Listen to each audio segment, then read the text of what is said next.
Welcome to Russia. That's how cold it is, look. The largest country on Earth, and home to nearly 150 million people. Growing up as a kid in the 80s in London, Russia was painted as this weird, big baddie. Now with Vladimir Putin well into his third term as president, it's starting to feel like that again. Pro-Russian rebels in eastern Ukraine. Vladimir Putin has ignored the dark warnings from the West. There's going to have to be a very different relationship between Britain and Russia. The West has imposed tough sanctions against Russia. Russia is responsible for the violence. And relations are the frostiest since the Cold War. But this hasn't stopped an army of young Siberian models invading the West. And while the catwalk and magazine demand for these girls grow, I'm here where it all starts, at the castings. My name is Lisa. I'm 13 years old. I'm from Siberia. The dream starts young. Some of these girls are as young as 13. Very young. With thousands of Russian children starting model training almost as soon as they can walk. Раз, два, три. Fashion. But there's a darker side to the dream. В России многие думают, что девочка-модель то же самое практически, что и проститутка. If I were a parent, I don't know what I would do. Я боюсь. Это же ребенок. The right and the wrong is just so blurred. So I'm going to find out just what it takes to make it in the West and leave Siberia behind.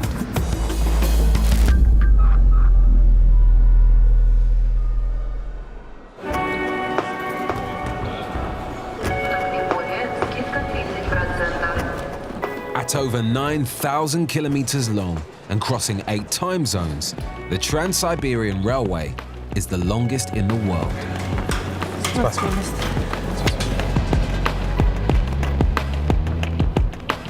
And the coldest. Temperatures here can drop as low as -60. That's how cold it is, look. You feel that? Siberia is so huge that if it were a country, it would be the biggest in the world. 50 times the size of the UK, but with around half of the population, most Siberians live along this rail route. So this is the train that model scouts from all over the world must take, in search of fresh, new Siberian faces. Hey, how you doing? I'm Reggie, what's your name? Taco. Taco. Taco. Nice to meet you. Nice to meet you. So where exactly are you from? Tokyo. Tokyo? Yeah. And how many girls are you expected to find in the time that you're here? Well, as much as possible. I mean, it's like if you cannot find it, you cannot find it. If you find 10, you find 10. It's just like that. Yeah. Yeah. So what is it you're specifically looking for? Actually, what we're looking for is somebody who has a strong face, and they're still young, like 14 years old, 13 years old girls. Yeah. They're still growing. So I haven't introduced myself to you either. Sorry, I'm Reggie. Hi, I'm Kate. Nice to meet you. Hello, Kate. Nice to meet you. Nice to meet you. So why here? I mean, this is so far away from home for you. Girls? No. What specifically? What type of girls? It's short age, like only teenagers maybe. Over one age, people think you are getting old and no chance anymore. But So you're looking for someone who feels and looks younger? yeah, our client love it. Our client like young girls. In Britain, children aren't allowed on the catwalk until they're 16. And although girls younger than that do model for magazines, the Asian market specifically looks for the youngest faces.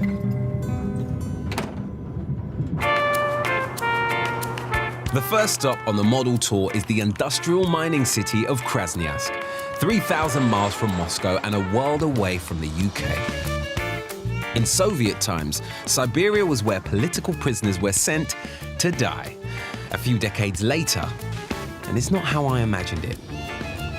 As a kid growing up in North London, when you think of somewhere like Siberia, you just imagine this huge, vast, sort of mass of land with mountains and snow and nothingness.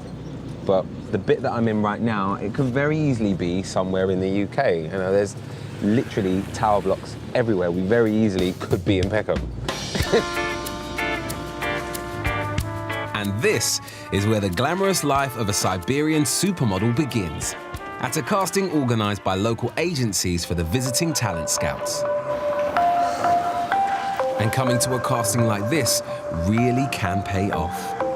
Natalia Vodyanova was discovered selling fruit by the side of the road in Russia. Now she's a millionaire supermodel. But this is the first step, standing next to naked in front of strangers. I don't remember the last time I felt this awkward. I think it might have been the time when I stayed at my mum's and I found my little sister, who I'm convinced is still 9 years old, even though she keeps telling me she's 19. When I found her bra, it was the weirdest feeling I think I've ever had. And that is now being sort of gazumped by what I'm feeling right now, because just over my right shoulder, there's a whole heap of kids, and they're in pants and bras. But then I see something that really takes me aback. Whoa. Whoa.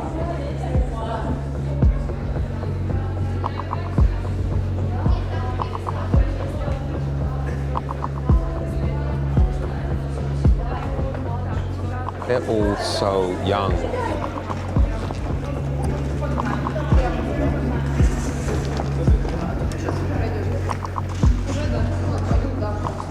I didn't expect there to be this many people, and I didn't expect them to be this young.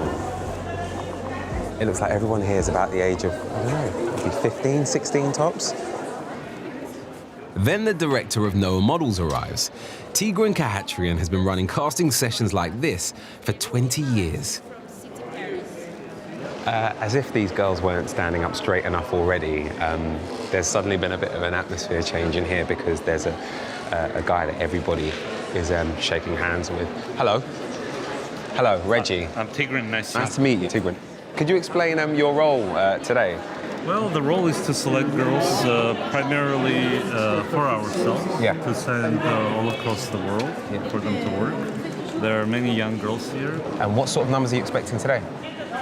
I expect to find about 10 to 15 girls here. Out of how many turning up? How many are you expecting to arrive? Probably 100. A lot of them have great potential. Yeah. The critical part is the character. Most Russian girls, okay, they're like Ferraris without engines. But when we start working with them, we put those engines, try to make that an awesome car. So I'm going to start calling you the mechanic for the rest of the day. We're the mechanics for these girls. Tigran's right-hand woman, Anna Yuzakova, is running today's event. She personally manages over 100 girls, working all over the world.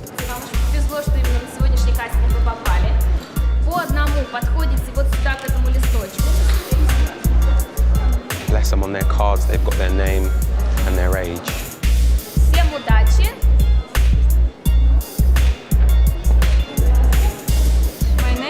I'm 13 years old. My height is 176. I'm from Siberia. I like modeling, traveling, and swimming. Some of these girls are as young as 13.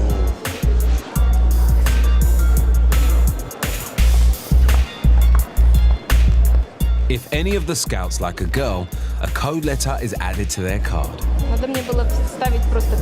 Some of them may have worked before and some will be newbies. And in the Asian market, they can start as young as 12. Asia is like the kindergarten. Then that's the first market that you'd send them to? Usually that's where they start, yeah. Okay. Then they go to Europe. Europe you can consider as the high school. Yeah. Then they go to the US, and that's the university. Right.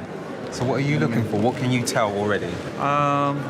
The photogenic qualities, certain geometry of the face, right, and the proportions of the body. If you take the distance between the eyes, you take the distance between the nose and the eyes. Right. You've got this down to a science. Yeah, it is a science.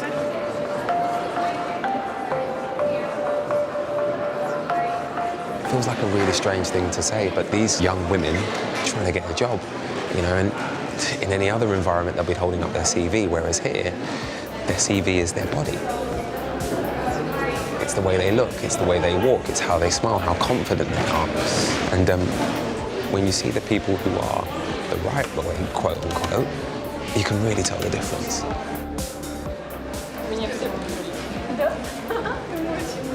Are you mum? Hello. Pleasure to meet you. How you doing? I'm Reggie. What's your name? Инна. Yeah, hello, Yuna. Lovely to meet you. She's got every single agency on there. Да, я очень рада. So did you ever come to something like this? Did you ever try it? В своем детстве я мечтала быть моделью. Ну, именно когда я росла, я могла только мечтать и смотреть на фотографии. Синди Кроуфорд, например. Вот. Но у нас не было возможности. Do you think that you would have coped as well being that young and wearing so little in public? Подготовила ее к тому, что девушка уже, в принципе, может показать свою красоту, и что это часть работы. Hello, my name is Sana. I'm from Siberian. Quite a lot of the girls were getting letters, and this marks them out for the next step. Hello. All right, so what have we got on this piece of paper? There's 2 letters on here. What does that mean? К означает, что нужно снять снэпы для нашего агентства, а N означает, что меня выбрали в новом Models. Нам нужно еще снять снэпы, и, соответственно, потом нас уже выберут по снэпу. I see that you've put your jumper back on now. Is it a bit weird being in a bra and underwear for so long? Да, достаточно неуютно, но сейчас пока нет внимания ни камер, ничего, то есть... If I was in my underwear, stood up there, I'd be crying. Мы держимся, мы не плачем. So, have you officially made it, or is this sort of a step towards finding out? Это еще этап, да, то есть еще предстоит путь мне пройти, нелегкий, вот. The journey from Siberia to supermodel is a long one, and Tigran likes to start them young. 14 тебе когда же? Декабрь. 26 декабря. Ну-ка, улыбнись, посмотри. Надо зубы справить. Мостик надо делать, да? I feel great when I help these young girls. Because over here, they don't have big opportunities. So is that why you got into this then, to help young women? Yes. Yes, I do. I want to really help these young women, and it gives me great joy spiritually when somebody becomes very successful. I take great pride in it, so we'll see. Okay. All right. I'm sure I'll catch up with you again in a little bit. Yeah. Thank you. Thank you. Something tells me, though, it's not just about spiritual reward. This is business. Each teenage model that Tigran signs could make him thousands in commission. But was he right about the lack of opportunity? Anya's been trying to be a model for 3 years. Spasibo. I'm going back to her village to see what life is like for her there.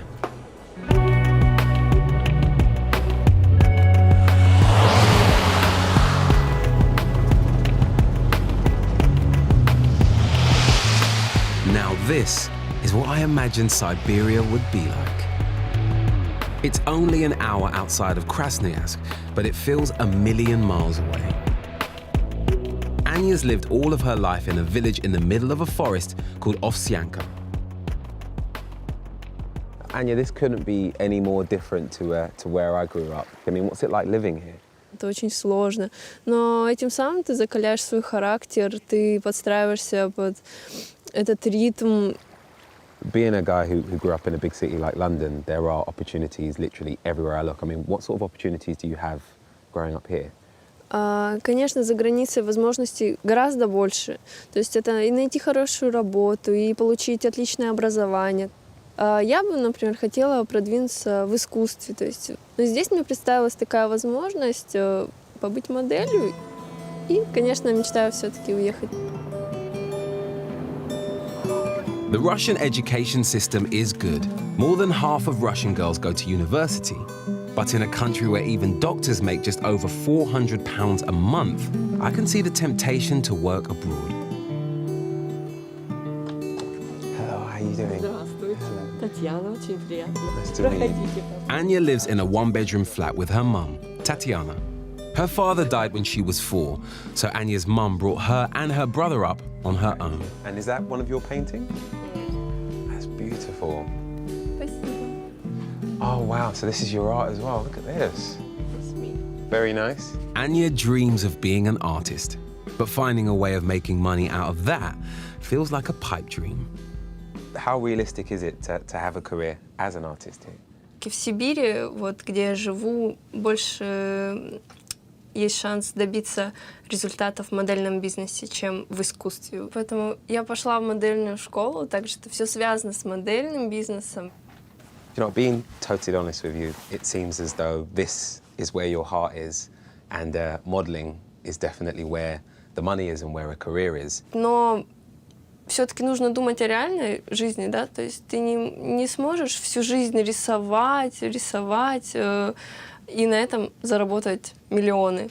Если есть такая возможность заработать, почему бы и нет? Я бы не сказала, что это легкая нажива. Для того, чтобы заработать эти деньги, нужно очень-очень сильно работать и стараться над этим. How soon will it be before you get that big break, do you think? Надеюсь, очень скоро. У каждого есть шанс. Anya has to rush off to rehearsals for Siberia's Next Top Model, a reality show shooting in Krasnoyarsk. I want to see you soon, Anya. Good luck, okay? Which leaves time for a chat with her mum. Yes, please. And my first taste of Siberian hospitality. Spasibo. I was just looking at this while you were in the kitchen making the tea, and I can't believe that it's the same girl, because she looks like just a normal teenager here with you and your son. And then here, she just looks like a completely different person in these model shops. Ну, когда она была маленькая, ее пригласили, заметили на конкурсе, «Школьная краса» был конкурс, благословила и, в общем-то, потому что вот на конкурс красоты я ее отправила ради того, чтобы ее научили красиво ходить. У нее очень некрасивая походка в детстве была, а это обернулось, видите, чем? Wow, I want to have one of these. Do you think then that your daughter will actually make it? Can Anya become a professional model? И, конечно, верю. Вы знаете, ну, я обязана верить в нее. И в советские условия мне было сложно, потому что другой раз зарплаты не платили. И сейчас сложно. Okay, so if Anya actually makes it as a model and is successful, will she have to send money home? Will she have to look after her family? Ну, буду надеяться, что и дочку вырастила так, что она будет мне помогать. So is the modeling career currently bringing any money into the house? Да вы что? Какой доход? Нет, это все пока только расходы сплошные. Wow, that must be tough. Now, when I got here, Anya was really, really welcoming and showed me her room and showed me all of her pictures on her wall. But one thing she didn't show me was where you sleep. So where's your room and where do you lay your head in the flat? Здесь. Раскладываю. Он же раскладывается. Застилаю. Wow, so you sleep here? Да. В бытовых условиях это сложно.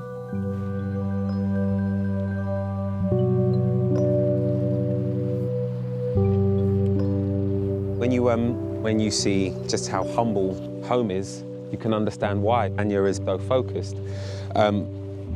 It sort of stirred up a lot of stuff in me, because I remember growing up in not the nicest council estate in the world, with not very much. And I also grew up with a mum who made the best of what she had.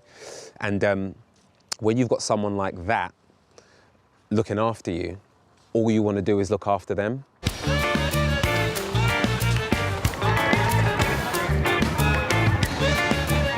I'm back on the Trans-Siberian Express, on the next leg of the model tour. And it's another 800 kilometers to Siberia's capital, Novosibirsk. Not a lot of room. So I guess this is home for the next 12 hours. Anna, the scout from Noah Models, is in the next carriage. She's been running these Siberian model tours for 6 years. Hello, Anna. Hello. Hey. So what is it about Siberian girls that draws people from everywhere? What is really special about Siberians is their roots. So a lot of people were present during Soviet times. So from Ukraine, from Baltic republics, also a lot of people are coming from Asian part to Siberia. It's a mixture of ethnic roots, so the faces are really interesting. And also Siberian girls have better skin and hair conditions, because I think you noticed that there were a lot of girls with hair up to the waist, so it's really unique. I had absolutely no idea until today that girls under the age of 16 were going around the world on their own for modelling trips. How do you look after them when they leave here?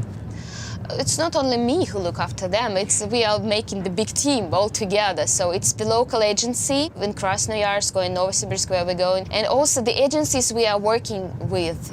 How does it get split, whatever's earned?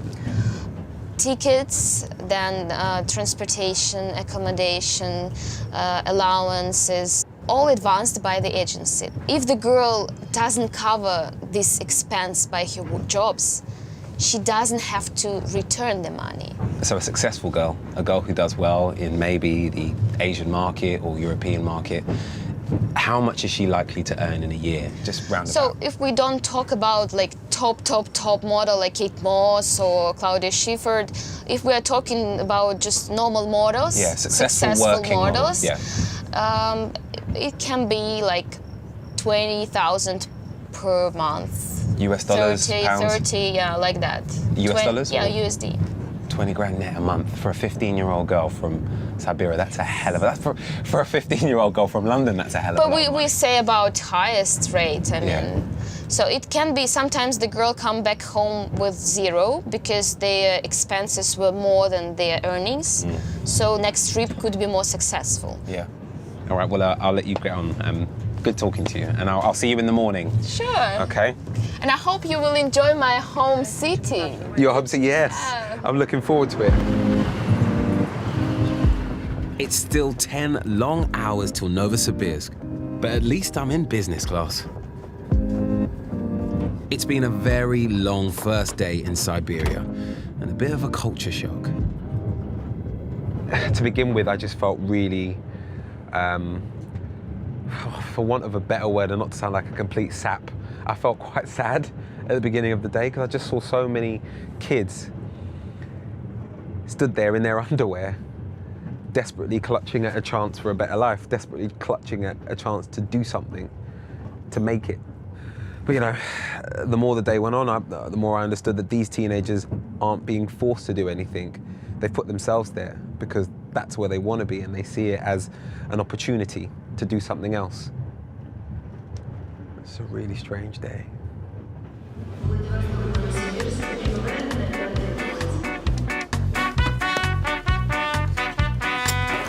Novosibirsk is thousands of miles from the catwalks of London, Paris, and New York. But in this city alone, there are 24 different model agencies and schools. So I want to see what they're actually teaching them.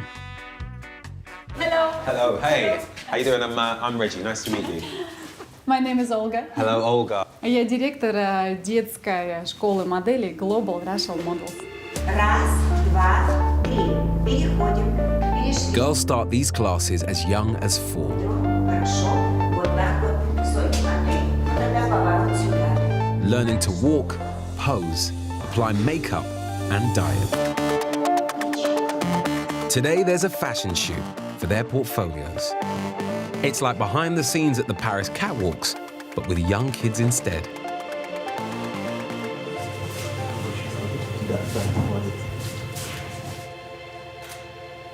Вот данная группа детей у нас от 6 и до 12 лет, от 6 до 12.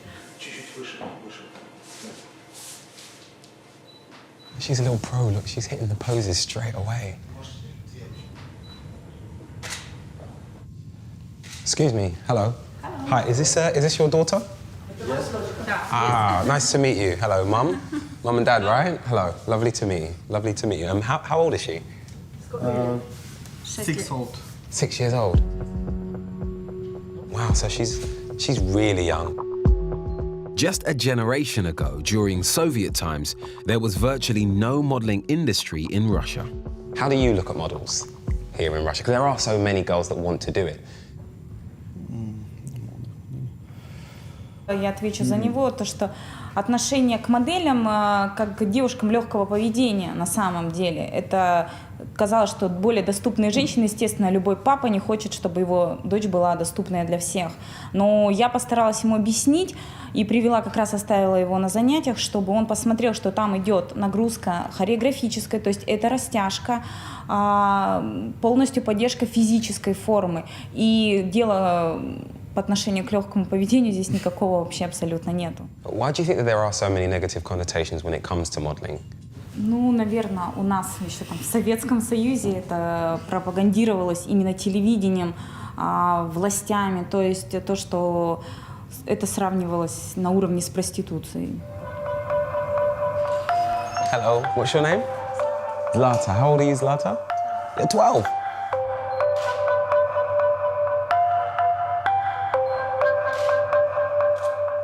Wow, she's amazing at modeling, and this is what models are supposed to do. They're supposed to make love to the camera. But she's a child, and she's delivering quite mature and slightly sexual poses. And that's the right thing to do in this context, but for it to be a child delivering that, that's where I struggle. The final girl of the day, Sophia, comes in. And she's got her eyes firmly on the prize. So how old is your daughter? Ей 10 лет. Right, she seems very practiced, like she knows all of her poses and her angles already. I mean, did you used to model? You could have done, if not. Спасибо. You did? Да, я уже много лет являюсь моделью этого агентства. So how successful were you? Were you able to get to the top tier? Я периодически появляюсь на баннерах, на рекламе. Но в России моделинг, он как бы не сильно хорошо оплачивается на самом деле. И как-то жить и прожить на это невозможно. В 7 лет она мне на Новый год попросила красный Феррари. It's amazing how quickly these kids have bought into the dream of riches and stardom. After all, only one generation ago, Russia was a communist country. How's it going, man? How are you? Tigran, the model agency boss, has seen huge change over the last 20 years. During the Soviet Union, you know, once you got your education, everything was planned. You get your degree, then you do this job, you get this standard salary. So hardly anybody challenged that. It was a very stable, boring lifestyle. Right. But these younger girls, they don't want that. What sort of young women are being produced by having these opportunities and by being alive and being young in this time? They're far more creative. They want to be someone in life, unlike their mothers.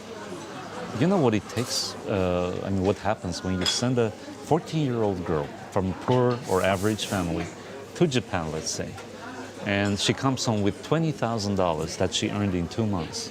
Now that's amazing. Their mothers didn't have that chance. Yeah. They do. With so much money on offer and the girls being so young, I can't help but wonder if people ever take advantage of them. You know, there are agencies all over, but most are not really doing jobs to send girls to the West, where they work professionally as models. So these other agencies then, are they essentially setting these girls up to be escorts? No. What they do is they find wealthy boyfriends for these girls. And that's a far more profitable business, unfortunately. And many of the parents knowingly give their girls to them. Why would any parent do that? Because it's in the Russian culture. It's in the Russian dream to have to get married, to have a wealthy boyfriend, to have a beautiful apartment, to have a beautiful car. And so that's what happens. That's mind-blowing to me that a parent would want their daughter to live that sort of half-life. That doesn't make That's the reality of it. That's the reality of it. Tigran's holding the second model casting tomorrow, and I'm starting to see how this could be a life-changing event for the girls who show up. Elite Stars is one of the top agencies in town, and there's just time for one last practice before they meet the international scouts. Раз, два, три. Кашель. Former model Irina has to teach her students everything she's learned. Маша, поправь волосы, тебя сохранится. И шейка всегда, чтобы была длинная. Плечи, смотри, встала. Scouted at 15, she's lived in London and New York and worked for Vogue magazine and brands like Chanel and Dior. She knows what these girls need to learn if they're going to stand a chance.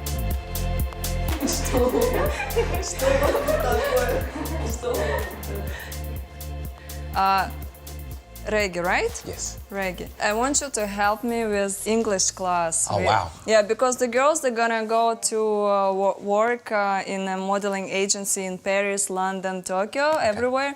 So they need practice. So let's play a little game like a casting. Like you're a client and the girls, they are coming to you, they're looking for a job. Okay. I need a berry and a cigarette, don't I? Hello. Hello. Hey. My name is Apolinaria. I'm from Russia. I'm 15 years old. Okay. It's a good walk. Hello. Hey, what's your name? My name is Diana. I'm 14 years old. 14? Yeah. Wow. And how old are you? I am 13 years old. 14. You're very tall. How tall are you now? 173. They have to learn English because it's very important. Hello. My name is Vika. I'm 16 years old. I'm from Siberian, Bersk. My height 73. Yeah. What else? Okay. What's your favourite flavour of ice cream? I love all. All of them? Yeah. It's a good answer. Thank you very much. Nice to meet you. Nice to meet you. What makes a good model in your opinion then? First, you have to be a businesswoman. You have to be energetic, with good attitude, because without this you cannot make a great career, because you can have a beautiful face and great body, but if you have nothing in your head, forget it about. They want to take picture with you. All right. My modelling days are over, but it's amazing how quickly it all comes rushing back. Right, everyone, look at this camera. Worked it, girl. I've worked it. I've worked it, girl. Thank you very much. I've admittedly regressed a little, and I suddenly feel like I'm one of the girls. And pose. Сейчас по одному идем. These girls are really investing in the dream. 6 months of classes with all the expenses can cost more than 2 months' local wages. Not to be really sort of out of order about it, but you can see that there are some girls that probably won't make it just based on their height and their weight and their look. And the people that really have potential really do stand out. And of the 5,000 models on Elite Stars books, only 70 are working abroad. So realistically, out of all of these girls here who all really want this, really want a career, how many of them will be as fortunate as you to go abroad and have a career? To be honest, they have all good chance.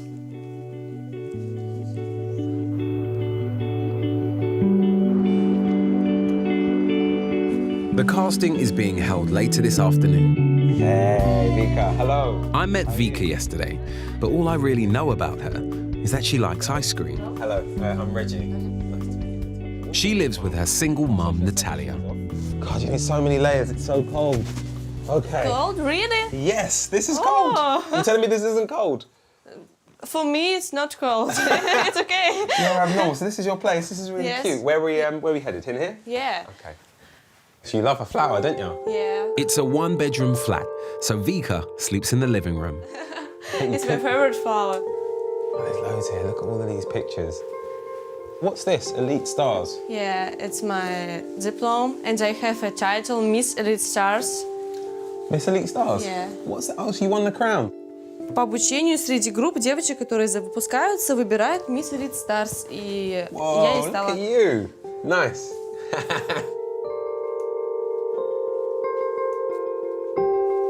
It's my first photo shoot. Were you nervous? Of course, when I see camera, I'm scared. Да, я уже знаю, нужно вести себя перед камерой, как позировать, что нужно расслабиться и как бы... This isn't her first international casting, but she's never been picked. So everything is riding on this one.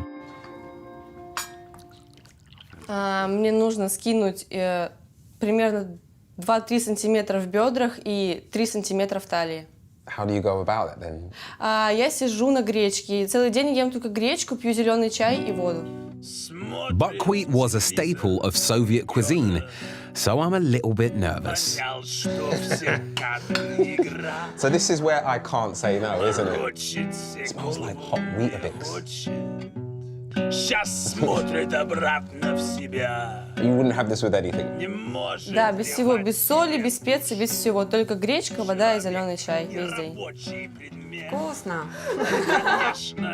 It's not tasty. Was you happy for her to try and make modeling her thing? Но не сразу, но я согласилась. Да. Мама просто боится модельного бизнеса, так как показывают нам в России это. И в России многие думают, что девочка-модель то же самое практически, что и проститутка. I mean, hearing all of that come from your daughter, does that not scare you or worry you at all? Ну, конечно, напрягает такие вещи. Но я думаю, что действительно, что она у меня девочка такая волевая. Она справится с этим. How likely to succeed are you? What are your chances? Получится, я добьюсь своего, и я пробьюсь, и вы еще услышите обо мне. Я буду известной. I like that attitude. That's the only attitude to have, and that's good. Is failure even an option for you then? Я добьюсь своей цели всегда, чего я хочу, я всегда именно добьюсь этого. И я не переживаю, что у меня никогда-то что-то не получится. The casting that could make or break Vika's dream is being held on the 22nd floor of a shopping mall.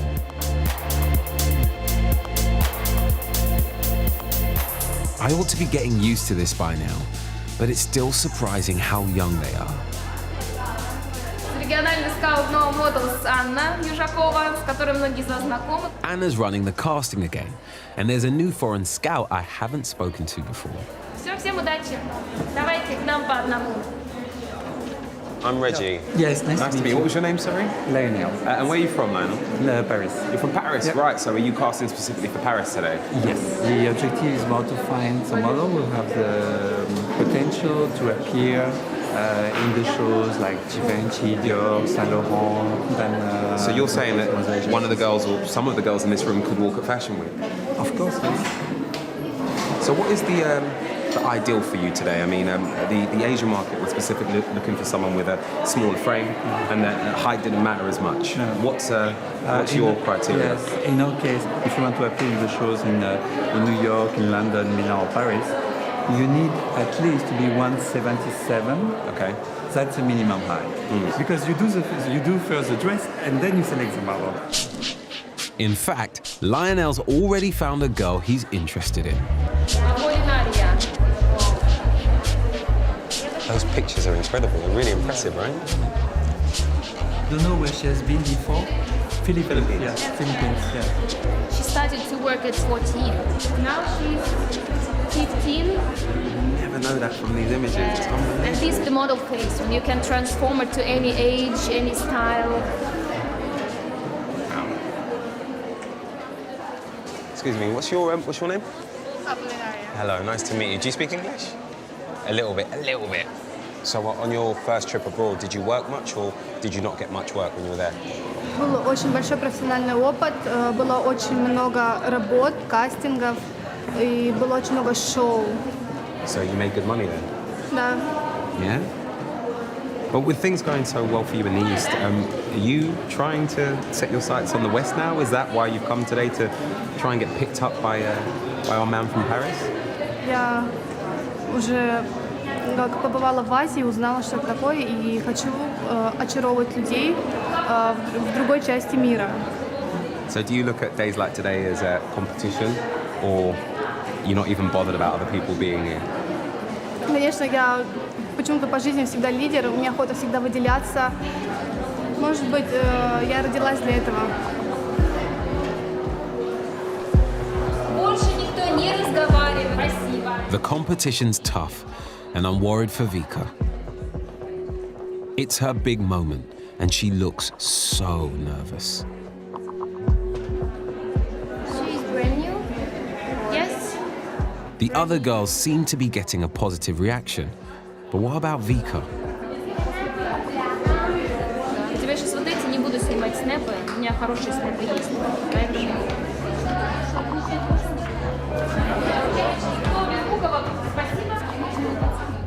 Vika's casting seems to be over in a matter of minutes, and it's time for a new batch of girls to step up.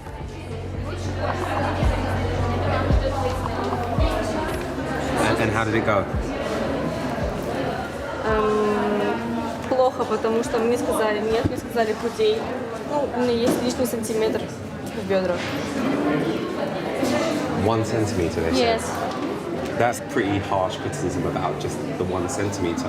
Да, конечно, я очень разочаровалась, мне очень грустно, даже плакать хочется. Но я, конечно же, худела, я прям старалась похудеть. Но я лежала в больнице и поэтому маленько прибавила веса. Why was you in hospital? У меня остеохондроз, у меня болит спина очень. Surely having a spinal problem isn't made easier by being in heels all day.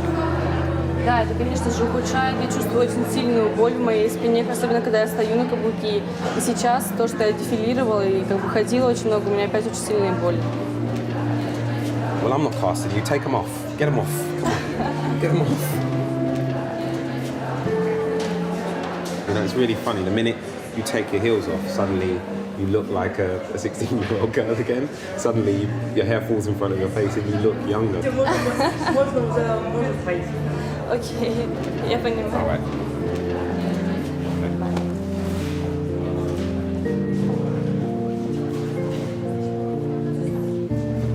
Vika seems really upset and in a hurry to get home. I feel bad for her.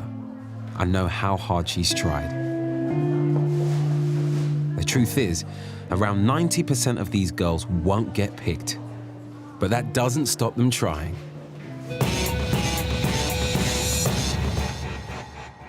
С сегодняшнего дня я стала вашим наставником. Только некоторые останутся со мной в финале. Reality show Siberia's Next Top Model is just one of hundreds of competitions held across Russia. It has a prize of $1,000, and Anya, the wannabe model I'd met a few days ago, is in the final. Ну что, добрый вечер, дорогие друзья. Я вас приветствую на финале шоу «Топ-модель по-сибирски». The final's being held in a restaurant at the back of yet another shopping centre. And Tigran, the boss of Noah Models, has invited me to be a judge. How's it going, guys? How we doing? You all right? Looking good? Сосновская Анна считает, что в жизни нет ничего невозможного. Like the other 28 finalists, Anya's made it through 12 knockout rounds to get here.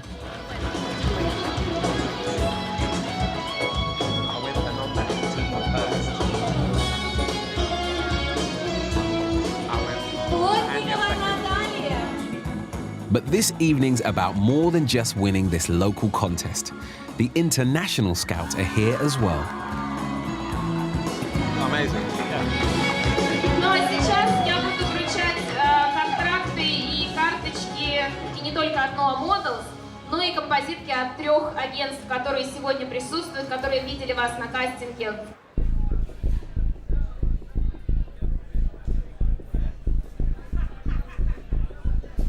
Парфенрод Надежда, номер 18. Number 18 seems to be cleaning up. I picked her. I'm getting good at this model scouting. Агентство Idol Model. Шуман Катя.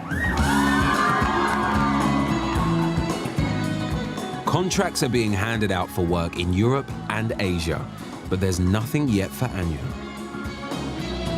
It's really interesting seeing it from this perspective. They hear what they think. They really know what they're looking for, and it's tough, and they have to be, because, you know, it's massive competition with a worldwide market. they've saved the best for last. Tigran is looking for girls to go to America. Я вот сейчас скажу имена тех, которые поедут в Америку в ближайшее время. This could be Anya's big break. A better life for her and her mum. Номер 20. Сосновская Анна.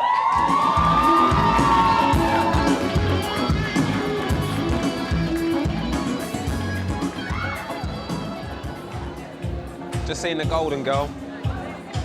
Hey, well done. Congratulations. Oh, thank you. So you're going to Los Angeles? You're going to California? Oh, yeah. Anya hasn't just won a contract in America. First, she's going to Asia.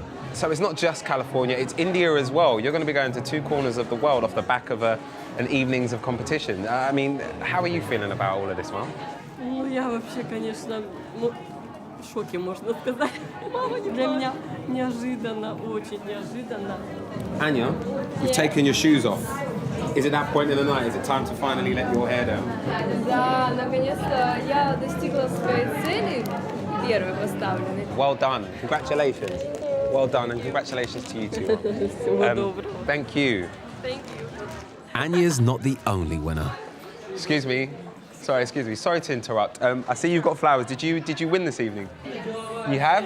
I have. Congratulations. What's the contract for? Where are you going? China, Shanghai. China. Wow. Have you ever been to China before? No. And how old are you? 15. 15. But there's a catch. Katya needs to persuade her mum and dad. Does the decision have to be made now? Do you have to decide literally this evening if she's going to China or not? Ну, нам уже сказали, что надо ехать, ехать. How would you feel about her being out there without you there to look after her? Я уже поплакала по этому поводу. Are you worried? I mean, what is it that's making you so emotional? У меня совершенно разные эмоции. И рада, и переживаю все сразу. Я боюсь. Но это же ребенок. Being faced with this crossroad, I mean, how big a decision is it for you? Это серьезно.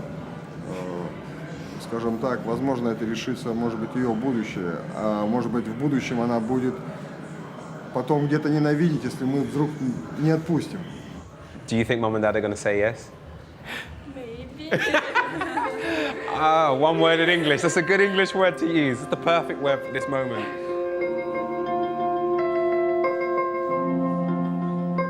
The right and the wrong is just so blurred because both avenues are the right one.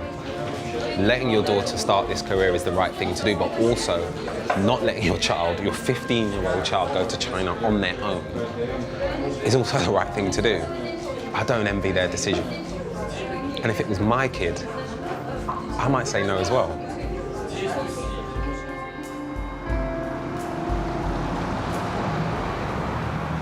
I want to talk to someone who's been there, done it, and modeled the t-shirt. Valeria was scouted when she was just 14 and traveled the world modeling for 12 years. When I was young, I just wanted to be like every girl, try new clothes, wear all, like the Cinderella story. Maybe you have this opportunity to be a princess. Do you have pictures of you at that age? Can I see? This photo. Is this you? Yeah, this is Vivienne Westwood. Oh yeah, so it is. Yeah, How old are you here? Yeah, 14. Wow. God, you are so young. Wow. And this was in Japan as well. And you're like 14 or 15 here. Did you have anyone looking after you? No, that's the thing. You're alone in another mentality, in another world, with no friends, no parents, and you're a child. And you're a child, and if you go 1 centimeter more, then your contract is finished, right?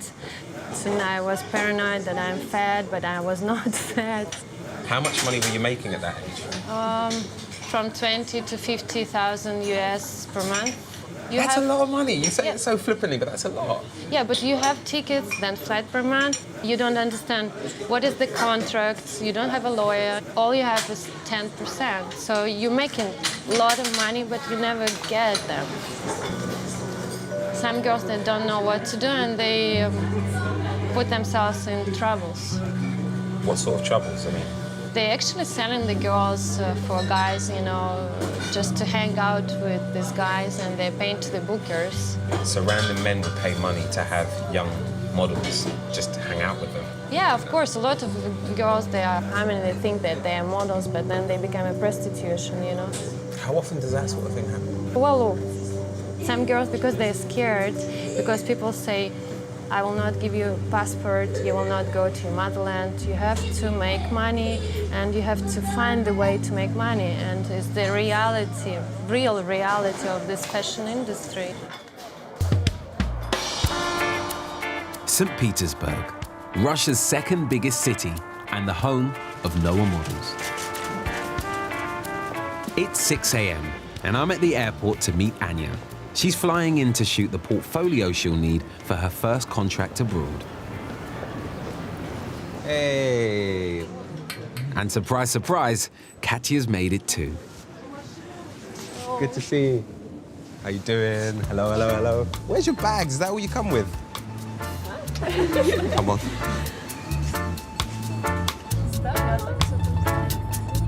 They've got a busy day in front of them, so we're heading straight to the studio. Well, for both of you, this really could be the beginning of a career. What do you expect to come from this?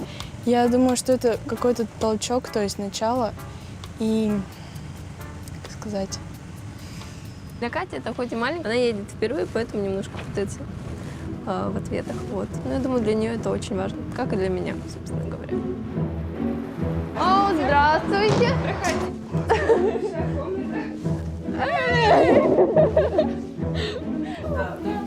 Up to 10 teenage models at a time can sleep here when they're starting their careers.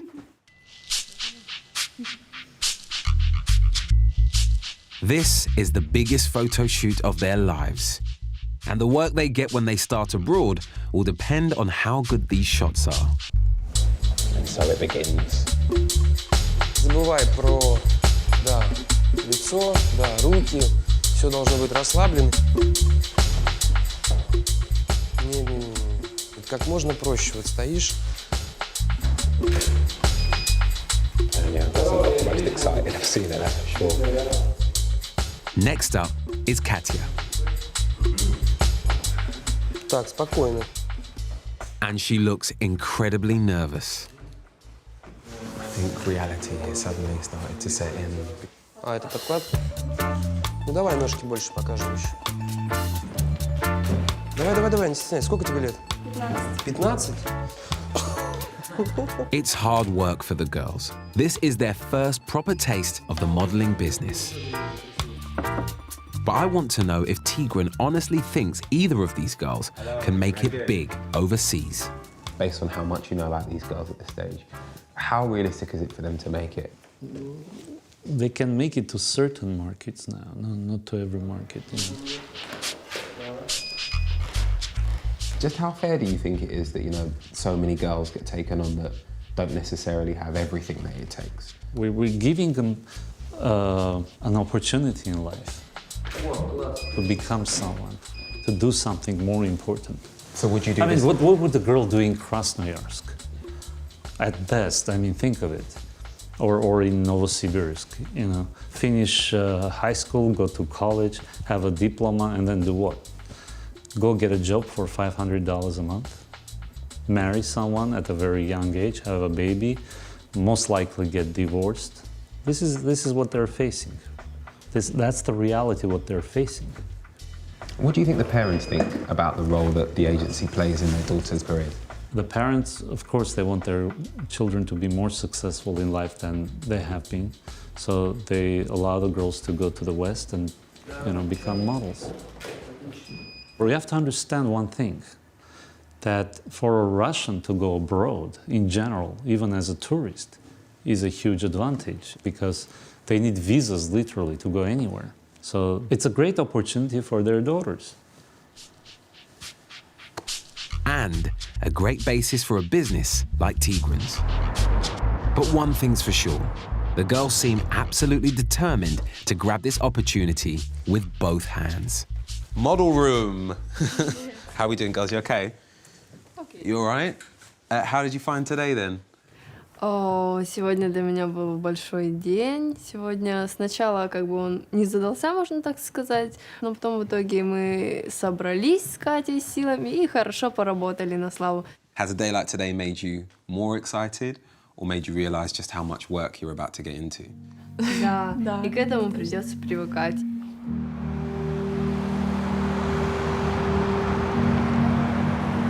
Good luck, girls. Best of luck, all right? Be good. Good luck. All the girls need now are their visas. Be safe. So they can start their contracts and new lives abroad.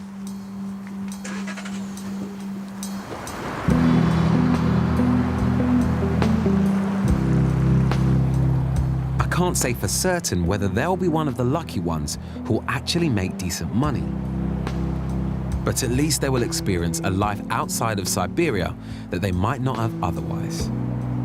I come from a place where there are so many opportunities. I come from a place where I can be anything I want to be, and I'm told that every day. Whereas here, if you're a young girl, this is one opportunity that takes you all over the world potentially and could make you very, very wealthy and very successful. And yes, it doesn't happen for everyone. Anya and Katya might not end up getting careers. But from what I've seen in my time in Siberia, I can see why so many girls queue up to chase that modeling dream.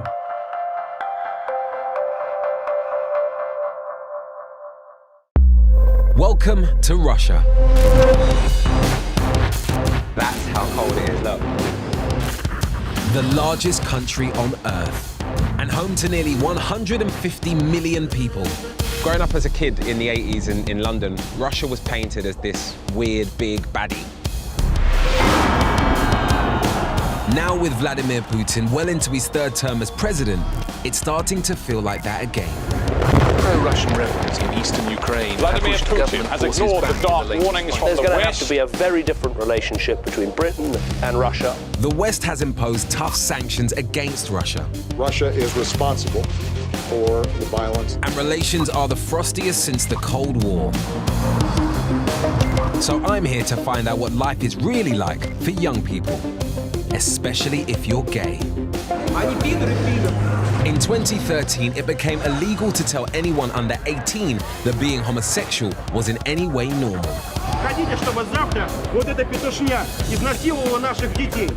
And while Putin is busy flexing his muscles abroad, life here just got harder for thousands of Russians. Наступит момент, когда ему придется выбирать. Либо уехать из России, ну, либо сесть в тюрьму или быть убитым. I meet the homophobes who are out to get them. If the law allowed it, if the law allowed what would he do? He would kill those people. I still like a Bible. And discover what just one law says about a whole country's attitude to being gay. Homosexuality is disgusting. Homophobia is beautiful and natural.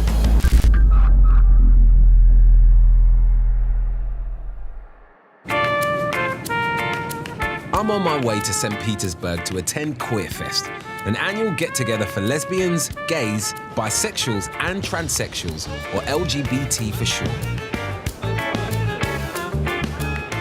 First stop, the city's most gay-friendly hostel, and they've sent Sergey to meet me. Hi. How you Sergey. doing? Nice to meet you. Nice to meet you. You too, you too. That's the first time I've seen my name in Russian. Welcome to St. Petersburg. Nice, thank you. I'm being driven in St. Petersburg's only gay taxi service. In today's climate, gay men like Sergey and driver Elena can't afford to be too obvious about it. But the car does contain a few clues. There's a lot of rainbows in this car. Yep. The only rainbow taxi in St. Petersburg.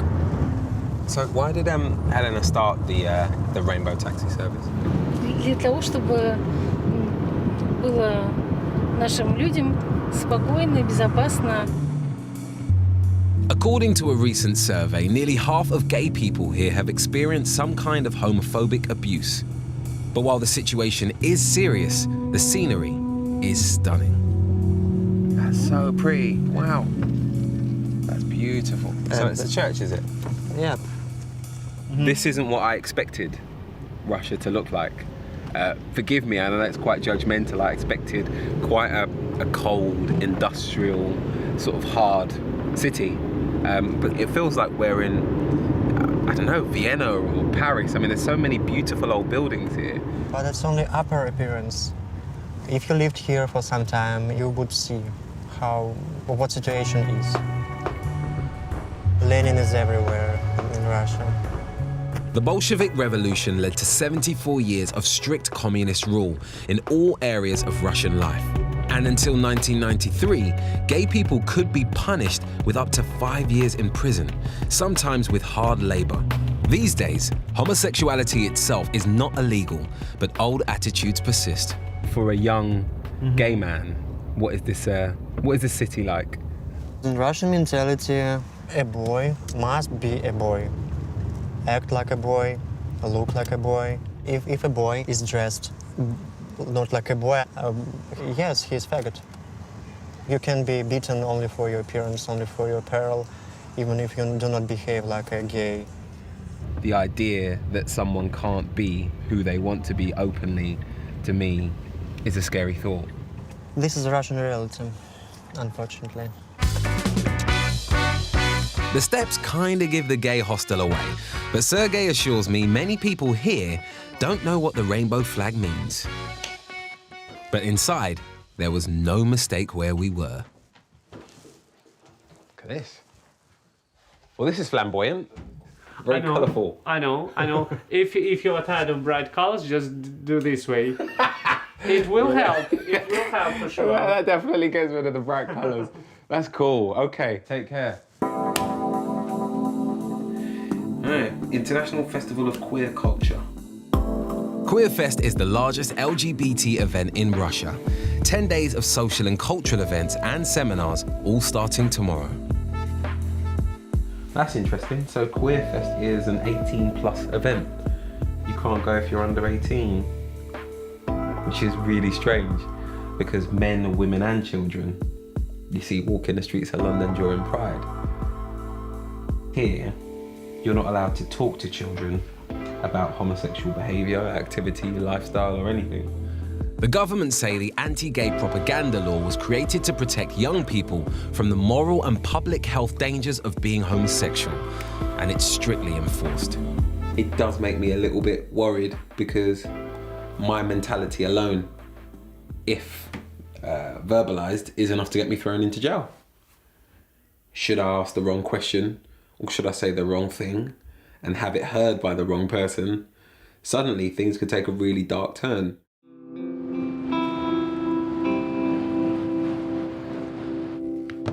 The next morning, I have a question for Sergei about the festival, its location.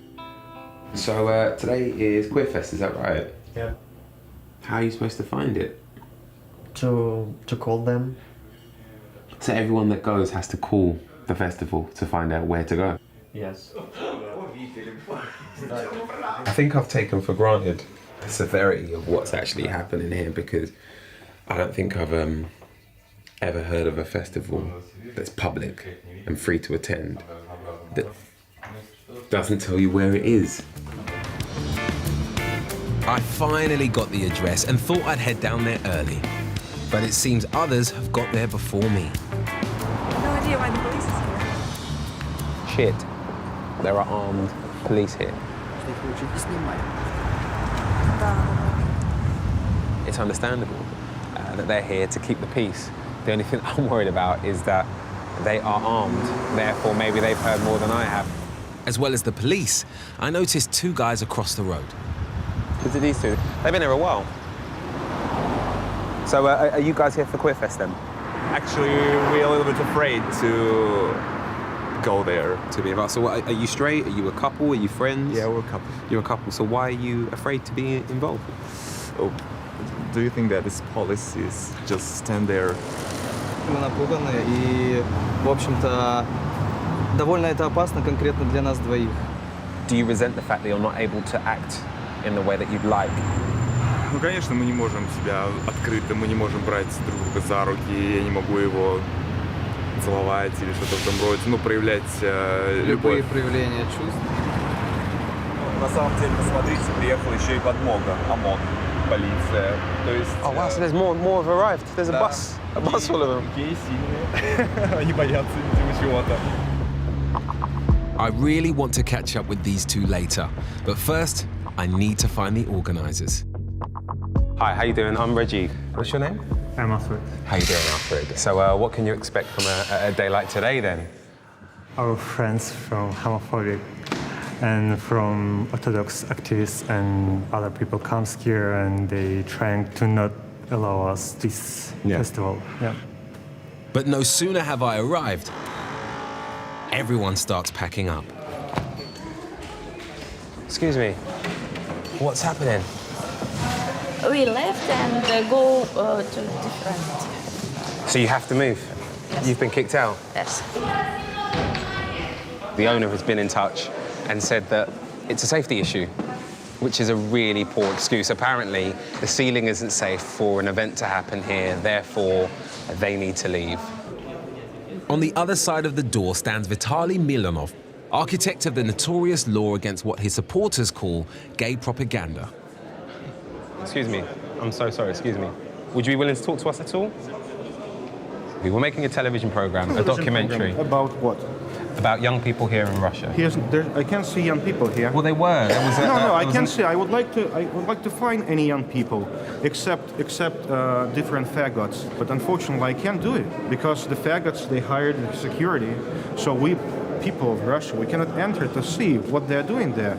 Probably, I think that they're making a homosexual propaganda towards minors. So was your plan to find out what was happening here at the festival? Yeah, I would like to find. I'm official representative, so I'm the member of the city hall. Yeah. I would like to find out what's going on, but I'm not allowed to do it because if you're a woman dressed like man, like this one, if you dressed like not a woman, dressed like some faggot, you can enter. If you're dressed like a normal person, you cannot enter. And do you believe that this is a dangerous organisation?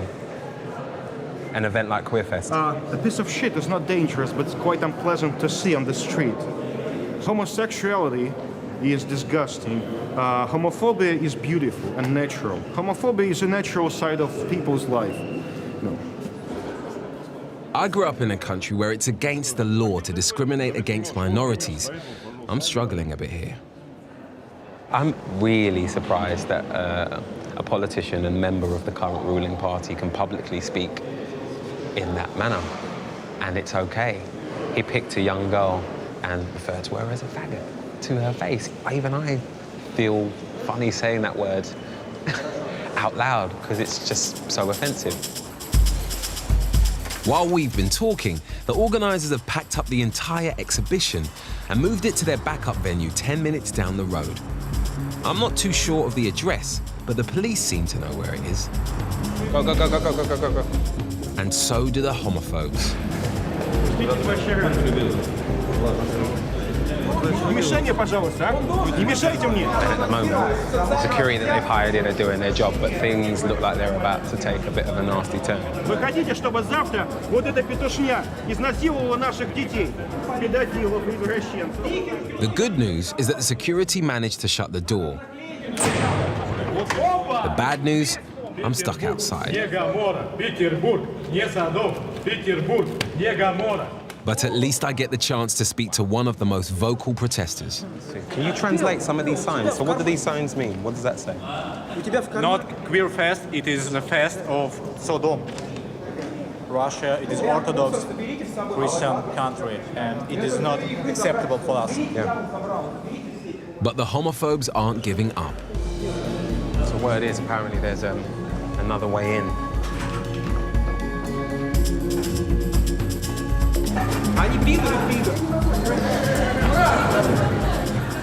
By the time we get to the other entrance, the homophobes are squirting people who are trying to get in with green ink. Stop it! Stop it! Just as I try to get in, someone seems really eager to get out. There's like a really strong smell coming from this. And this girl's dropped it. And gets really bad to the point where I'm actually gagging now, just getting a slight whiff of it. She makes straight for the homophobic guy I met upstairs earlier. Do you know this girl? Sorry, you guys know each other. Do you know this lady? God's will. Is that the same, so you're from the same organization? Ah, okay. Excuse me, before you go, listen, I would love to talk to you more and find out more about your beliefs and your organization. Would you be willing to do that? Maybe yourself and your girlfriend? When? As soon as possible. You can take the telephone number. Yeah? Perfect. There? Okay. Back inside, some of the anti-gay protesters are still here. And they're on a mission. Excuse me. Hi, are you happy to talk? You happy to talk to the camera? Hello, nice to meet you. So what is it that you guys are doing here today? Я пришел с единственной целью посмотреть, находятся ли на данном мероприятии дети. And if there are children in there, what would you do? Мы вызвали полицию, потому что это была бы пропаганда гомосексуализма несовершеннолетним. Они пидоры. Quickly. Eventually, I make it into Queerfest, and the smell of the stink bomb is unbearable. It's foul in here, jeez. And I finally see what all the fuss is about. A room full of peaceful people looking at art and sipping soft drinks. It doesn't get more timid than a girl selling some vintage dresses and some free cookies. They're not even serving alcohol. No one looks underage, and the organizers are defiant. Фестиваль открывается, несмотря ни на что, только подтверждая этот тезис. Мы есть, но мы уже никуда не уйдем.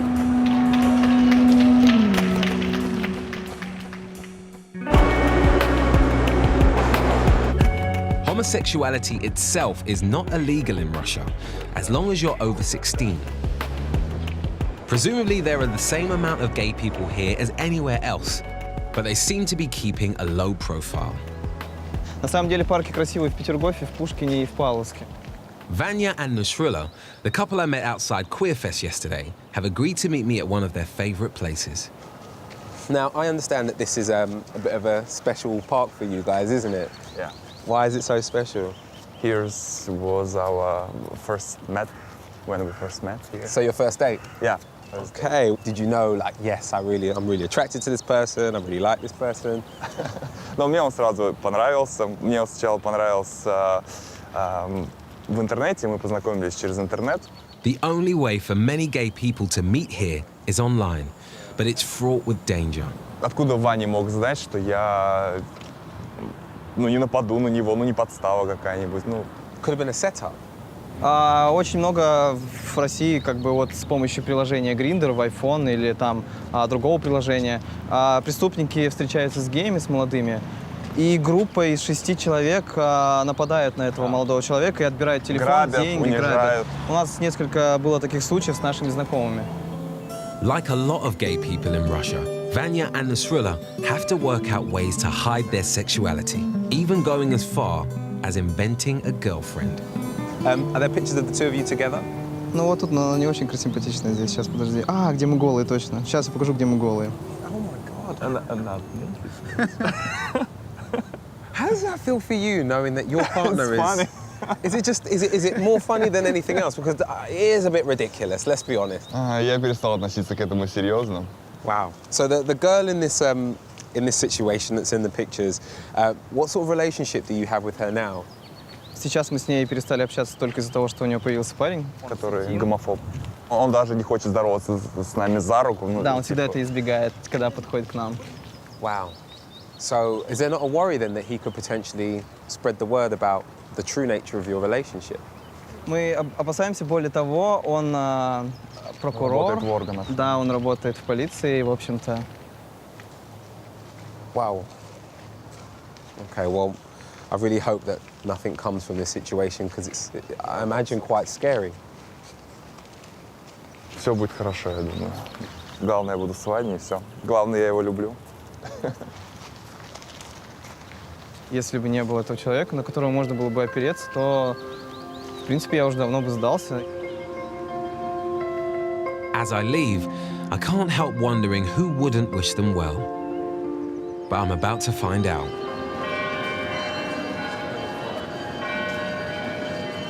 Despite being banned in Soviet times, the Russian Orthodox Church has really bounced back.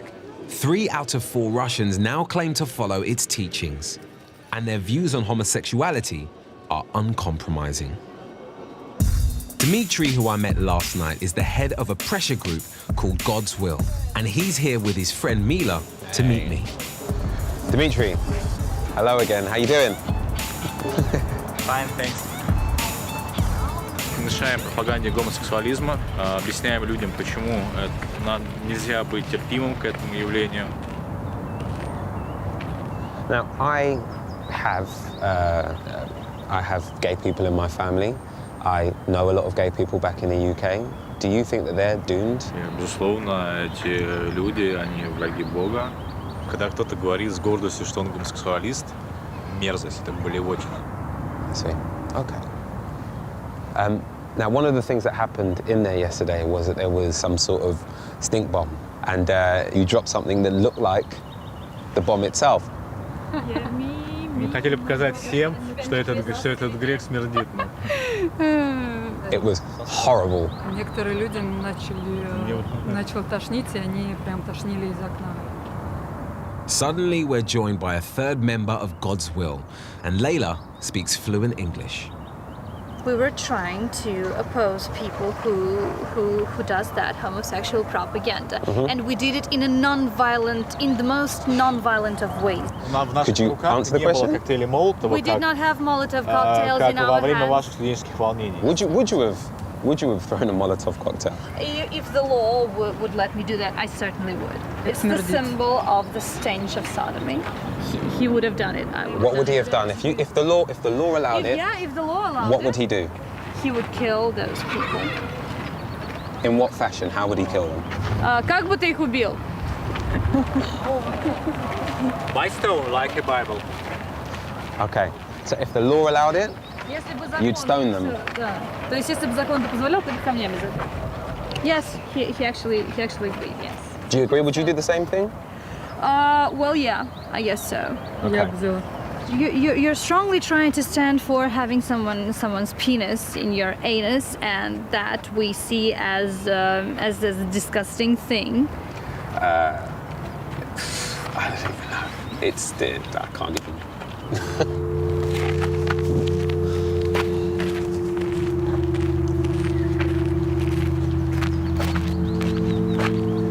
It's quite tough to hear some of those views when, they're talking quite directly about people that you know and love. And I've met a lot of people here who wouldn't hurt a fly, but there is a whole wave of people that want them jailed, killed, assaulted. I'm quickly starting to understand what the organisers of Queerfest are up against. It's only day 2, and I need to find out where they're meeting in case the location has changed again. Hello, Alfred. Hi. Hey, how you doing? So what is the plan for tonight? Are we still meeting up later? No, unfortunately, we lost our venue for today because of neo-Nazi group and homophobe. Oh, wow, okay. Yeah. How are you feeling about that? I mean, obviously yesterday was tough, and now this. I don't know what can we do. Standing up for gay rights is clearly an uphill struggle, but a handful of protesters refuse to be silenced.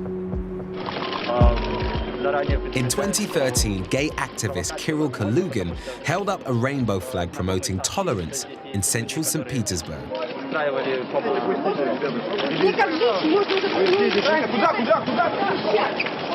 Protesting right in the middle of the Russian Airborne Force's big military celebration. Footage of him being attacked by angry paratroopers then went viral across Russia and then the world. Твой флаг — это вещественное доказательство твоей пропаганды. За пропаганду это вещь. Hello, it's Reggie. I've tracked Kirill down, and a year later, he's living in a safe house. Green or black? Green's good. Green's good, thank you. With a new tattoo on his forehead, a symbol of creative destruction. How long have you been protesting? Ну, с конца 2011 года, когда начались обсуждения принятия закона. This isn't exactly the easiest place in the world to be a young gay man. How did your family react when you did come out? Они думали, что я шучу над ними. So when did they realize that you were serious, that this was who you were? Когда по телевизору меня показали там на Дворцовой площади. Никакой крови, кровь проплатили. Тихо, им кровь проплатили. Поскользнулся, упал, падать не надо.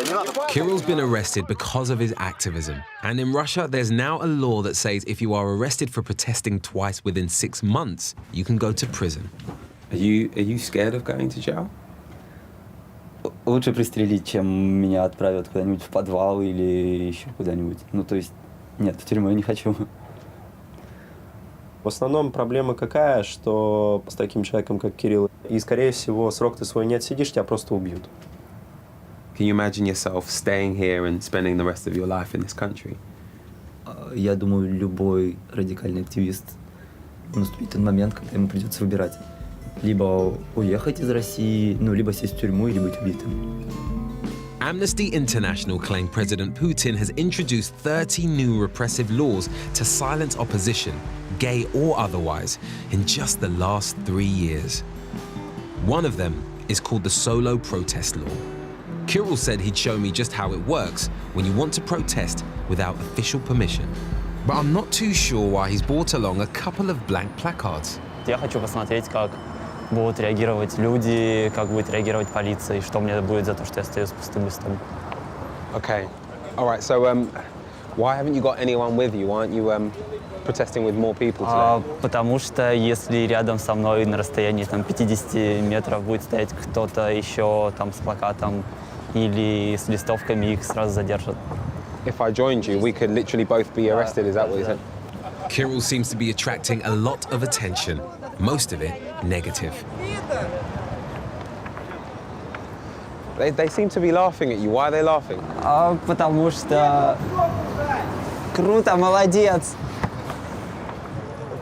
Why does he think it's okay to say that to you? That's ridiculous. Ну, не знаю, потому что у него, наверное, проблемы какие-то в голове. Do you know what?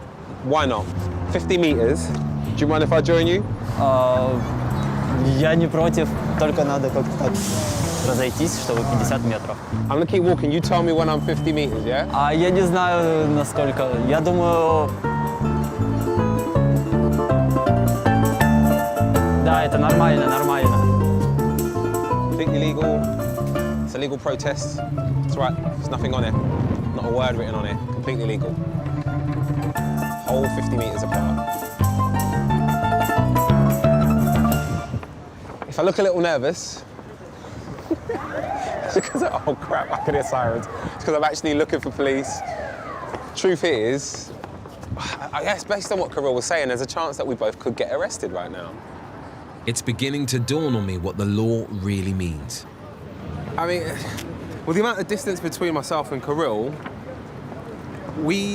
people might not even see him and then see me. They might not even realise that we're together. They might not even realise that we're both protesting. It's really weird. I'm sort of in two minds as to whether I should put this down or keep it up on my way over to Kirill, because now technically I'm close enough to him for the both of us to be arrested, because, well, we're breaking the law. Literally right up to me folding this away. Мы нарушаем закон. Are you scared? No. Well, I am. I'm putting this away. I ain't going to Russian jail. Tell you that for nothing. Okay, how cold are you? Hands. Oh, your hands? All right, look. I think you've done enough. You've done enough. Come on. Come with me. Come. It's great to see someone fighting their corner, but Kirill seems so vulnerable and alone. And even Queerfest, with hundreds of supporters, is struggling with a system set against them. Hello, everyone. Hello, guys. How you doing? You okay?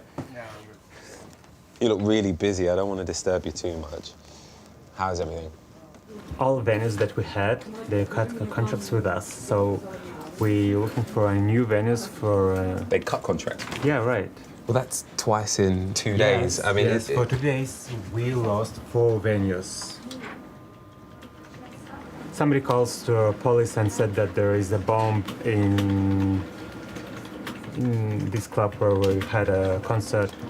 We didn't talk even with police, but did know about this event. We didn't know actually how did they know about it and in which time it will take place. But when we come there, they're standing there and waiting for us. How are they finding out? How I are don't they know. finding out about Because what you're doing? Maybe they heard this office. Maybe they what, sorry? Maybe they have something like bugs or... This is Russia, so the talk of bugging isn't a total surprise, and nor is the fact that the police have made no arrests yet in connection with yesterday's homophobic attacks. Происходило хулиганство, да, вот такое вот нападение на людей у входа. Полиция была все это время у входа, но ничего не предпринимала. Заявления в полиции есть, и они должны их расследовать, и сегодня еще будут заявления в полицию тоже по открытию. So you're actually going to go to the police today? Yes. Right. With tonight's event cancelled, everyone's heading down to the police station. What are you expecting the police to say? I'm sure that they won't be glad to see us. Давайте тогда тут кто пишет. What's this that he has here in these plastic envelopes? What's that? It's a statement for police. If you've got that many accounts, there must be a reaction, surely. Yeah, maybe in United Kingdom, but here we don't share in that. We ignored by court, we ignored by police, we ignored by government. Is there really a point to keep coming back? Yes, because it's important for us. We make LGBT society visual, and now everybody knows that LGBT societies exist in Russia. Because before us, nobody talks about LGBT society. Now they know about us, now they're trying to fight with us. We exist, and that's good. But visibility can make you a target.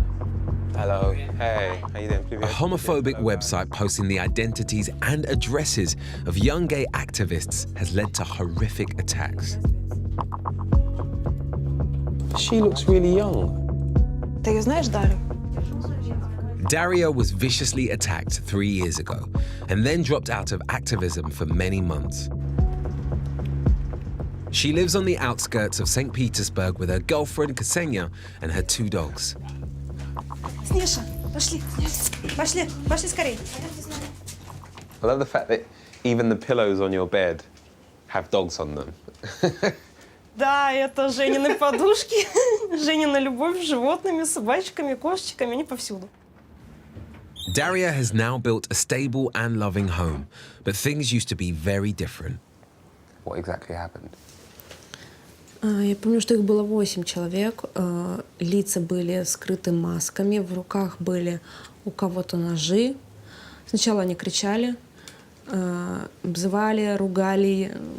После того, как я попыталась ответить словесно, мне всадили нож в живот.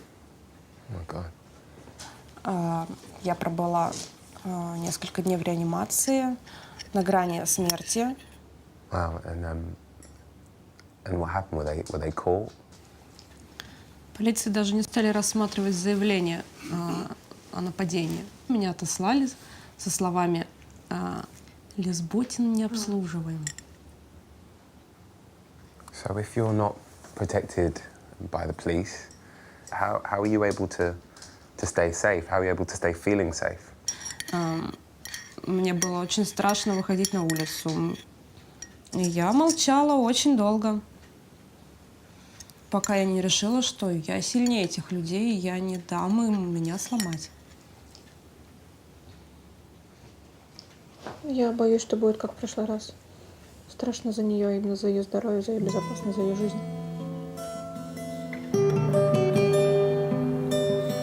Now Daria's in danger again with new online abuse. Just how serious have the most recent threats got? просто из разряда мерзкие лесбиянки.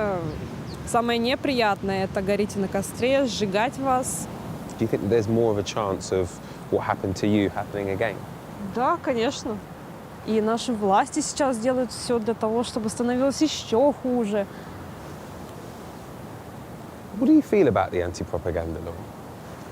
Этот закон принес только один единственный результат — это разжигание гомофобии. Да. Они почувствовали свою безнаказанность, абсолютно.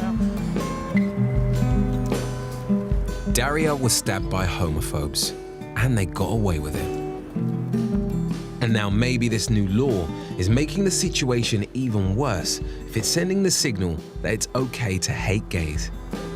Some people are so scared of the gay and lesbian community, horrified by, disgusted by, whatever you want to call it, that they see physically attacking someone and leaving them for dead as acceptable.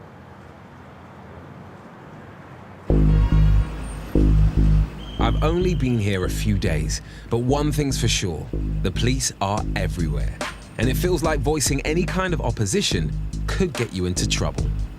But Kirill tells me about an illegal Stop the War demo against the war in Ukraine. And despite the risks, young radicals like Kirill have turned out in force, but it's also attracted hardline right-wingers and ultra-nationalists.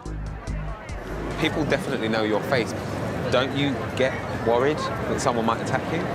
Да, такая вероятность существует, но я готов ко всему. As the peace walk gets going, I recognize a face from the Queerfest opening night, and he wasn't inside enjoying the party. У вас личной жизни нет, что вы за нами ходите? Я за вами не хожу. А что вы делаете? Я гуляю. Everywhere that I've been, this guy in the blue outfit has been there, and he's been taking photos and he's been watching, and I haven't really thought anything of it beyond the fact that he might be a little bit nuts. But I'm not at home, and this is a very, very different climate and a very different place, and things like that make me a little worried. Ну вот в синем вот этот мужчина, он из «Единой России» вот стоит.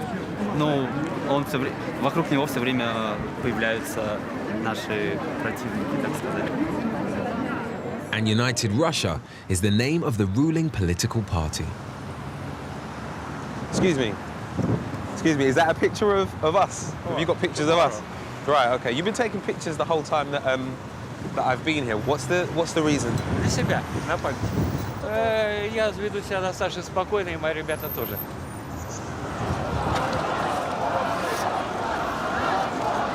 When we get to the main rally, I can really see the effect of that one-person protest law Kirill told me about.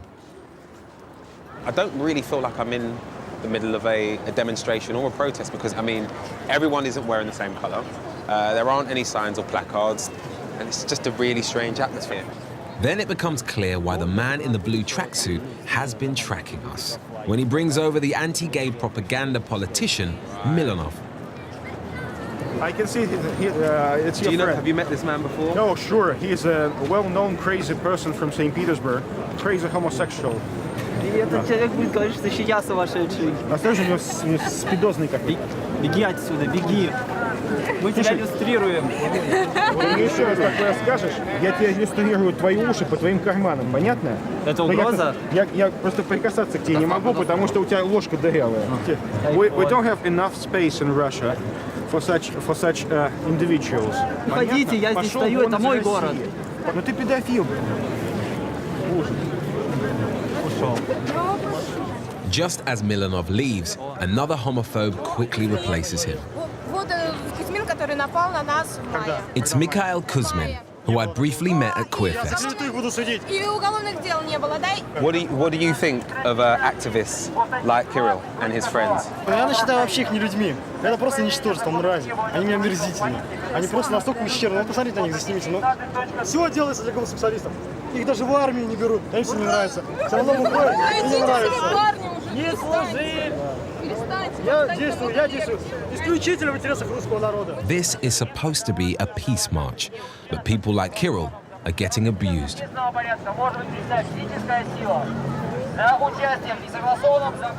With the police threatening us, it's time to go. But not before I get Mikhail to agree to meet me the next day.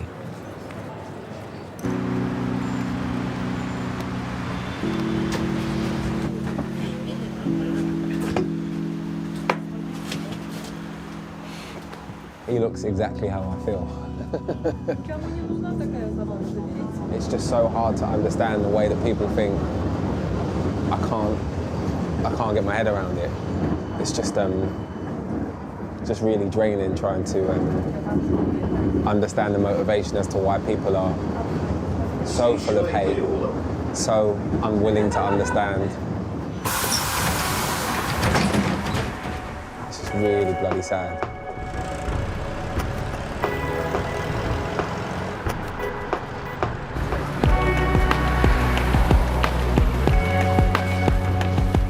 When the Soviet Union collapsed in '91, gay life in cities like St. Petersburg suddenly became visible and decriminalized. But now, just 23 years later, that all seems to have gone. This is a country where 72% of those recently polled said being gay is unacceptable. I still can't understand what makes the average Russian so homophobic. Maybe a bit more time spent with Mikhail will help. Mikhail, good to see you again. How are you? You okay? Perhaps Mikhail can show me what real men in Russia get up to on the weekend. Я бы сделал референдум пропаганды гомосексуализма. Ведь если они решат, что сжигать, вешать или еще каким-то образом их казнить, значит казнить. Apart from just slagging off gay people, that is. So where exactly are we headed to now? Там будет проходить, тренировка, то есть, бокс и так далее. Алло, мы уже подъезжаем там. First, we're meeting up with Mikhail's opponent. How you doing? What's your name? Victor. Victor, nice to meet you. Then, it's down to the beach. Are you about to start training? Is that the plan? About to start fighting. Ah.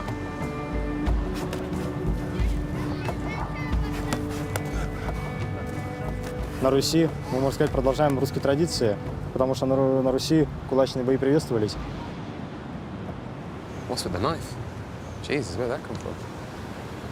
То есть это все самооборона, никаких нападений. Сделать замечание, то есть нож был у каждого русского человека. Can I see your knife? And do you carry that normally? Will you have that on you all the time? Yes. Прежде всего, мужчина в русской традиции – это воин. Это основа менталитета русского парня, русского мужика. If there's any doubt whether Victor shares Mikhail's opinion, it doesn't last long. Я лютый гомофоб, то есть как большинство здравомыслящего населения России, русских. And if you had a homosexual approach you, would you use your knife? Нет, я бы просто хорошенько набил ему морду.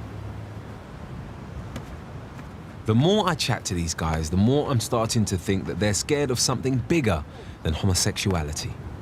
The thing that's coming through now in a way that I don't think has really come through before is a level of fear. And I think the fear is that what is traditional and what is sacred about Russia could be lost.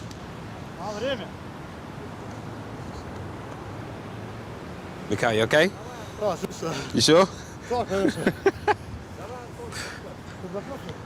Caught a couple to the face there.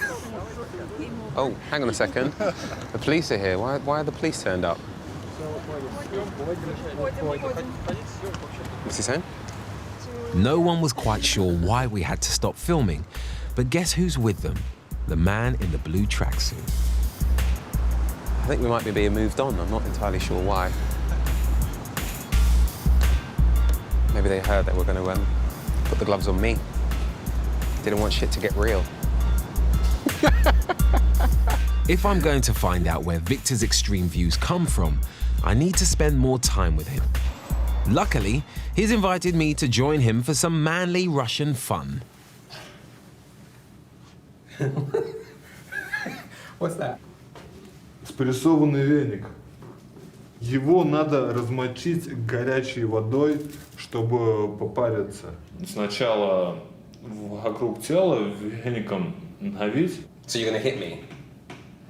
Yes, it is. In the UK, whipping a naked man in a sauna could send the kind of message Victor might regret. But Britain suddenly feels very far away. If I faint, don't judge me. Ладно, но как бы это шуточная температура для русских парней, мужиков. Well, we can't go any hotter in here, because I'm not hanging in there. All right, Banya, what does this do? How does it work? And let's do it. Смотрит телевизор ребенок. I'm wearing shorts, buddy. Начинаем вот таким образом пропаривать ноги. And you? Сейчас смотрит обратно в себя. Не может плевать себе в душу. Ну, ты же из жарких стран должен это как бы... Funny guy. There you go. Ложись face of down. What am I doing? Тепло? I'm fucking warm. Хорош на первую. Теперь быстро в холодную воду. Давай. Раз, два, три, пошел.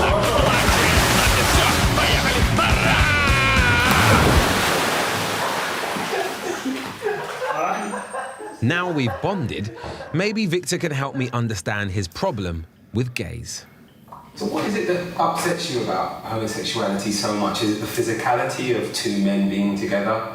Is it the idea of men sleeping with each other? What is it? Обычно гомосексуализм идет, так сказать, в одной связке вместе с развратом. Тогда уже следующей ступенью мы получаем, что можно трахать абсолютно все, хоть пылесос, хоть какого-то соседа. Who's having sex with vacuum cleaners? Это я говорю образно. I'm just very interested because I don't feel the same way as you. I'm a straight man, but I don't have the same beliefs. So I'm trying to understand why you feel the way that you do about homosexuals. Гомосексуализм никак не может привносить положительный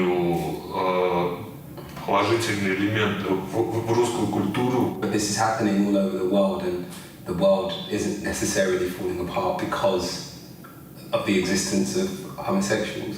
Западная пропаганда является ключом развития гомосексуализма, потому что в Советском Союзе такого не было, и до Советского Союза такого тоже не было.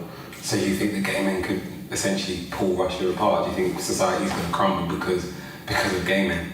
Они являются одними из тех, кто подрывает основы нашей национальной культуры. I like Victor. After all, I don't let every bloke I meet thrash me with a bunch of hot twigs. So I'm really pleased he's invited me to go to a club, a traditional Russian folk club. Suddenly, he's not the only one dressed in traditional gear.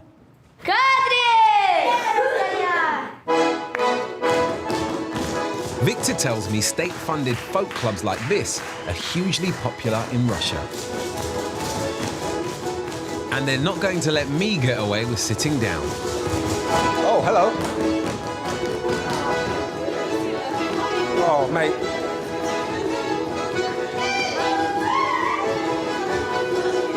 Hey! Very best. Very good.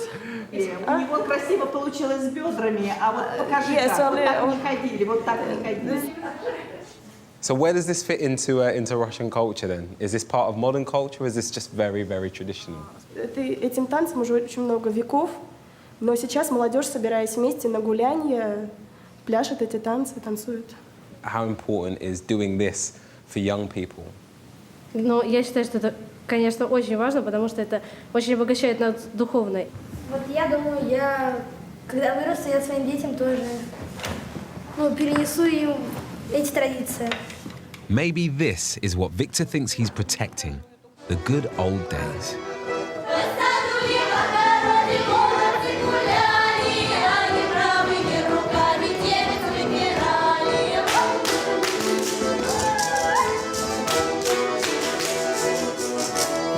Yes! Thank you very much. Spasiba. Pleasure. Thank you. Thank you very much. Thank you for bringing me here. I really appreciate it. Thank you very much. Pleasure. That was pretty special stuff, actually. And that's the first time I feel like I've really had an opportunity to see traditional Russian culture, like properly.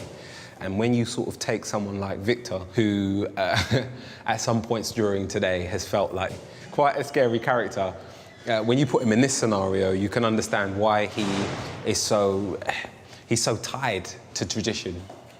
And it's a tradition that has no room for gay rights.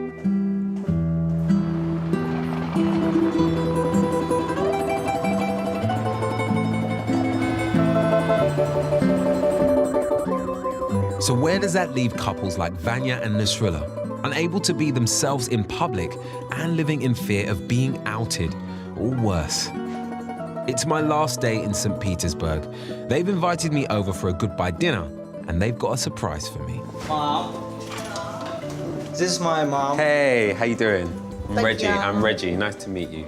It's not unusual here to live with 3 generations, but not with your boyfriend as well. Of course. This is my grandmother. Oh, wow. Hello, how you doing? Grandmother. Reggie, nice to meet you. Nice to meet you. When did you come out to your mom? When he was 16. 16, that's really young. Это было, конечно, для меня большим ударом, шок, но приняла его таким, как он есть, потому что это мой ребенок, он мне дорог любым. You're really lucky to have a mother like that. That's an amazing thing to hear a mum say here. I mean, Grandma grew up in a difficult time. How hard was it to have her understand your new life and your partner? В общем-то, она сразу все поняла, приняла. Поэтому бабушка, Как был ребенок, так и есть наш ребенок. So what does your mother think about the two of you living together? She prefer do not talk about my nature, like I'm not exist or something. She think that we have no future. So actually we have some kind of plans to move in America, USA, and New York, yeah. This is his dream. That's a big jump. I mean, it's a long way away. It's a completely different culture. Yeah. So we're ready. Vanya gives me a tour to show me what they're leaving behind. This is grandmother and mother room. Hang on a second. So mum and grandmother have rainbow pillows on their bed. Love that.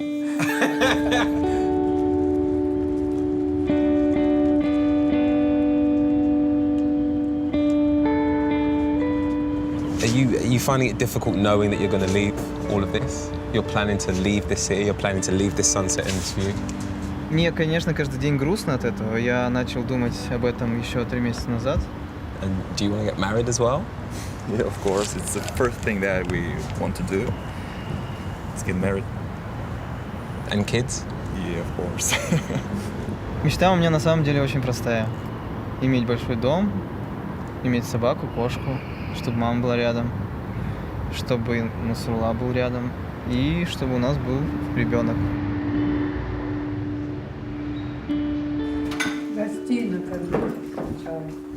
Bon appetit. I started ages ago. Just how much do you worry about your son when he leaves, and how safe do you think that they are? Он выходит из дома, я уже переживаю. Do you think there's any chance that your son and his partner could have the lives that they deserve here in Russia? Ну, в России, если врать и прятаться. I wish I could persuade them that they don't need to leave. But from what I've seen this week, they don't have an alternative if they want to raise a family. It's the closing night of Queerfest, and they're taking no chances on the location being pulled at the last minute. The venue's a lesbian bar.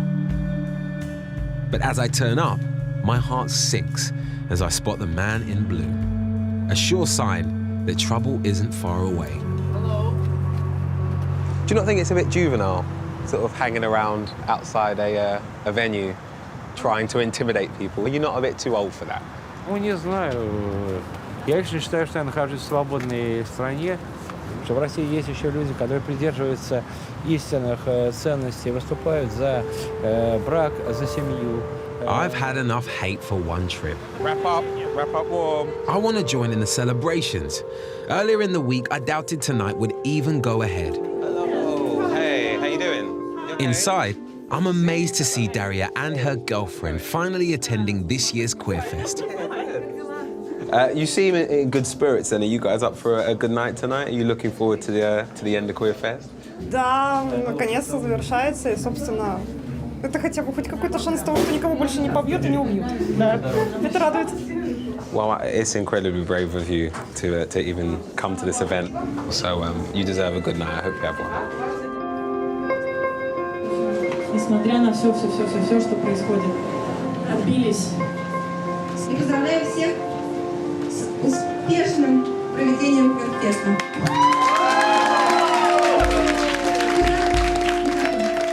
I can't leave without saying bye to Alfred. He made this happen because he refused to give in. Come in. I should have shut up now.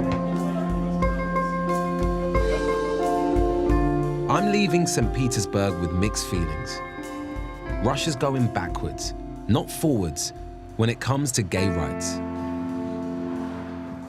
But the one thing that I think I'm walking away with more than anything is that there is a gay community here that, regardless of what the homophobic groups believe or whatever the orthodox groups believe, they are going to continue to fight.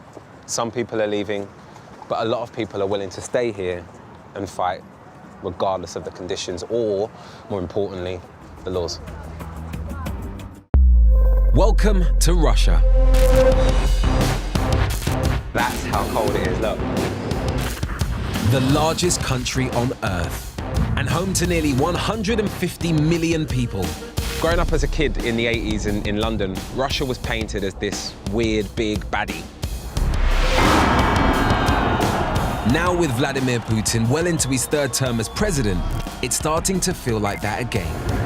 Pro-Russian rebels in eastern Ukraine Vladimir Putin has ignored the dark warnings from the West. There's going to have to be a very different relationship between Britain and Russia. The West has imposed tough sanctions against Russia. Russia is responsible for the violence. And relations are the frostiest since the Cold War. So I'm here to find out why so many young people are rallying around the flag. In Moscow, nationalism is on the march.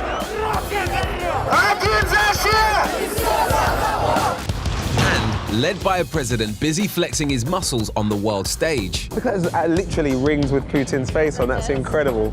Russian pride is at an all-time high. Будь то мужчина, будь то женщина, греческий Родина-мать зовет. But there's a darker side to Russian nationalism, much darker. I think I'm the only black man in Red Square right now.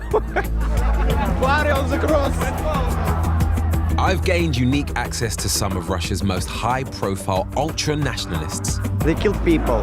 They cut for some people heads and put it into their refrigerators. To discover what some young people think it means to be a true Russian. This one is a masterpiece. And to find out what happens when you love your country too much. I think you should be scared.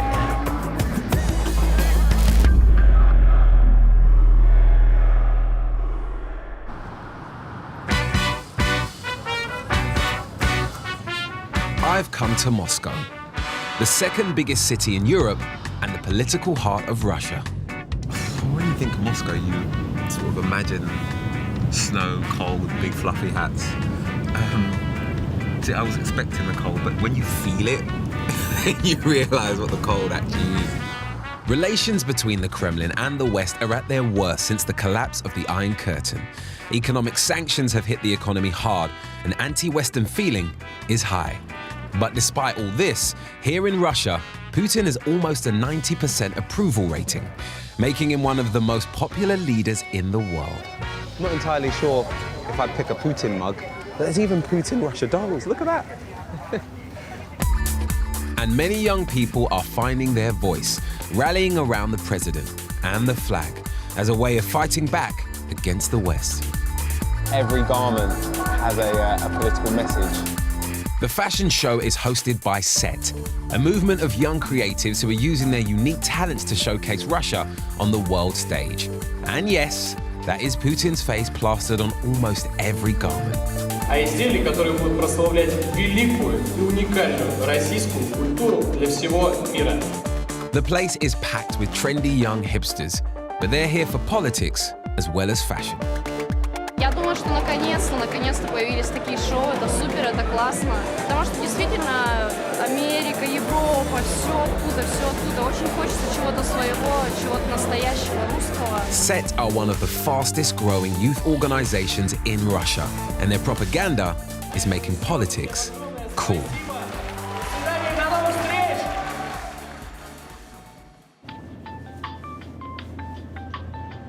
I've been invited back to their head office in the center of the city, and I'm keen to find out more about them.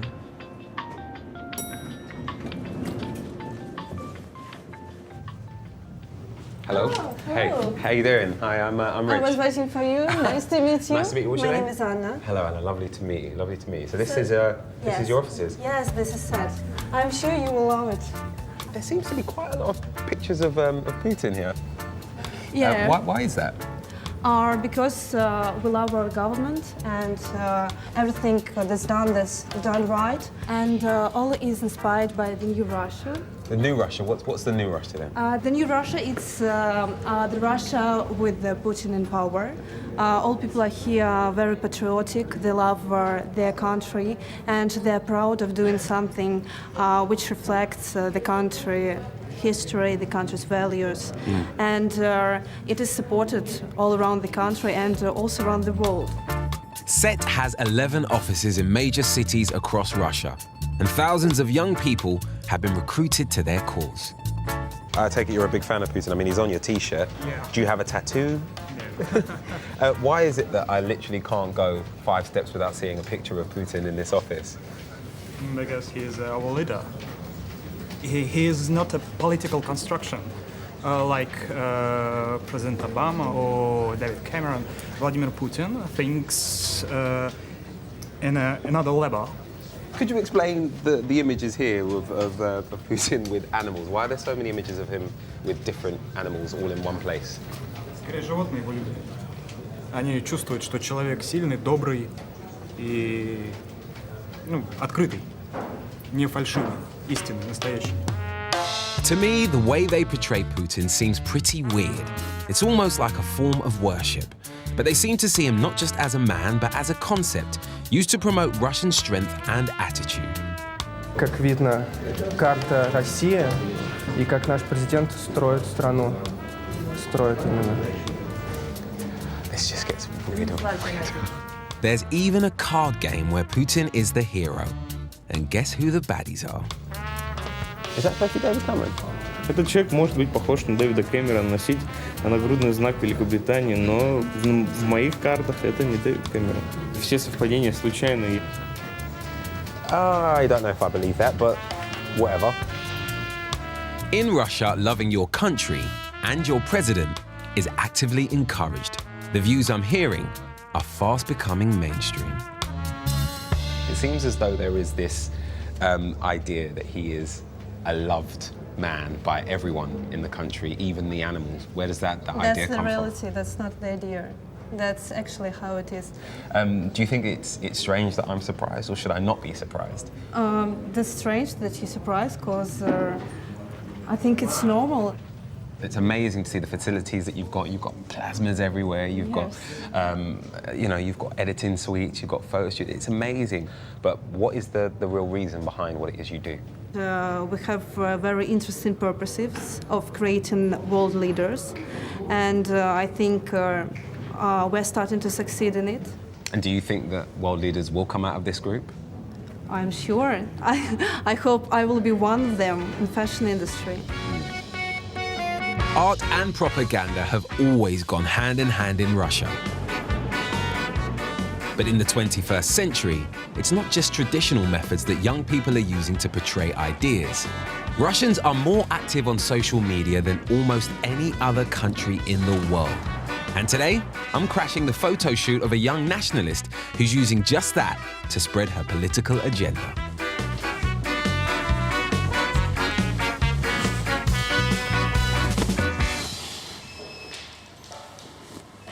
Why is she got an axe? I don't know whether to say hello or run away. Each to their own. Nationalists like 19-year-old Masha believe traditional Russian values are under threat. Her day job is working for Putin's ruling party in Russia's parliament, and I'm wondering if that's where she borrowed her prop collection. Now, I know quite a lot of people that work in fashion, and I can honestly say that I've never seen one of these at a photo shoot. How does this fit into what you're shooting? Ну, автомат идет в комплекте с костюмом ополчения. Будь то мужчина, будь то женщина, всячески Родина-мать зовет. Right, okay. Well, are you going to change to something else then? Do you want to get another outfit on? Может быть, вы подскажете, какой вам интересней? You got to go for the gun. Come on, let's get the camo on, love. Let's go for it. Come on. Okay. Brilliant. This is a term for the books, isn't it? I just didn't think there'd be bloody axes and guns. But behind the cheesy props, there's a serious message. Masha uses social media to promote her ideas of a stronger Russia to a worldwide audience and has become something of an internet star. She believes her images will unite Russians against the great enemy. Запад сознательно развалил большую страну. Я хочу донести людям, что русским быть не стыдно. What made you start taking pictures of yourself in several different outfits and putting them on social networks? Я считаю себя человеком, который любит Родину. Я считаю себя националистом. В принципе, через социальные сети, через сеть интернет можно как-то влиять на сознание людей и прививать любовь к русскому. Каждый делает все, что может. Я могу сделать это, почему бы нет?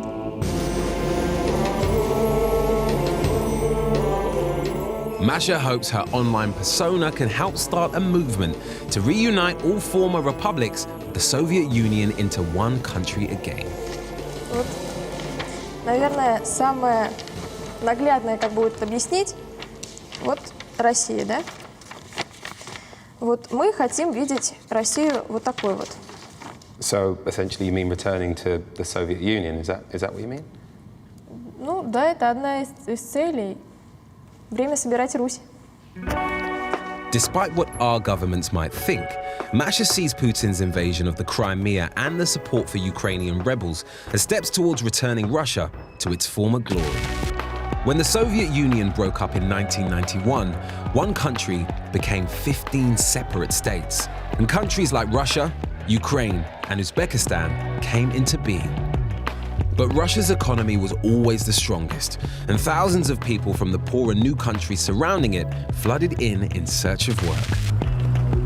There's now around 11 million immigrants living in Russia, and just like everywhere else in the world, they're an easy scapegoat, even though many once lived in the same country.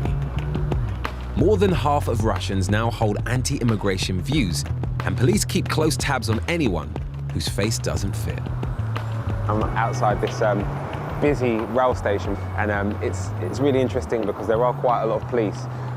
They're definitely making their presence felt because they seem to only be stopping what are quite obviously immigrants.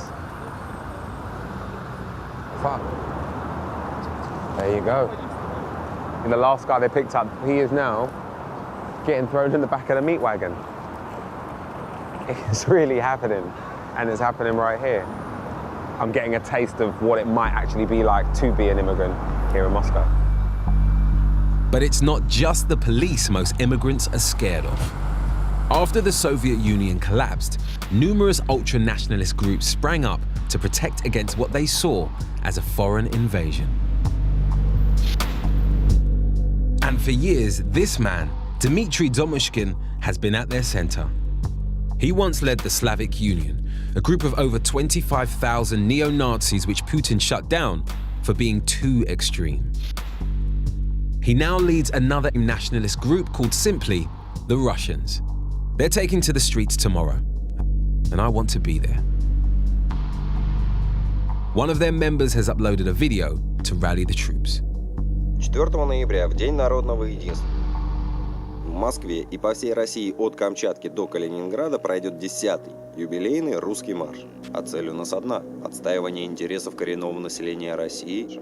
Ибо пиздеть в интернете и плодить ботов – это дело одно, а вывести на гражданскую акцию сторонников своей точки зрения – дело уже совершенно другое. The guy's name is Vadim. I've tracked him down, and after delicate negotiations, he's agreed to meet me on the march. Vadim's my way into the group, and hopefully its leader, Domushkin. This march, on the face of it, it sort of seems like the sort of thing that I should be the last person attending. You know what I mean? I'm in the middle of Moscow. I'm going to a march on nationalism, and I've got a feeling there aren't going to be many other black guys there with camp and crews, so I might stand out just a little bit.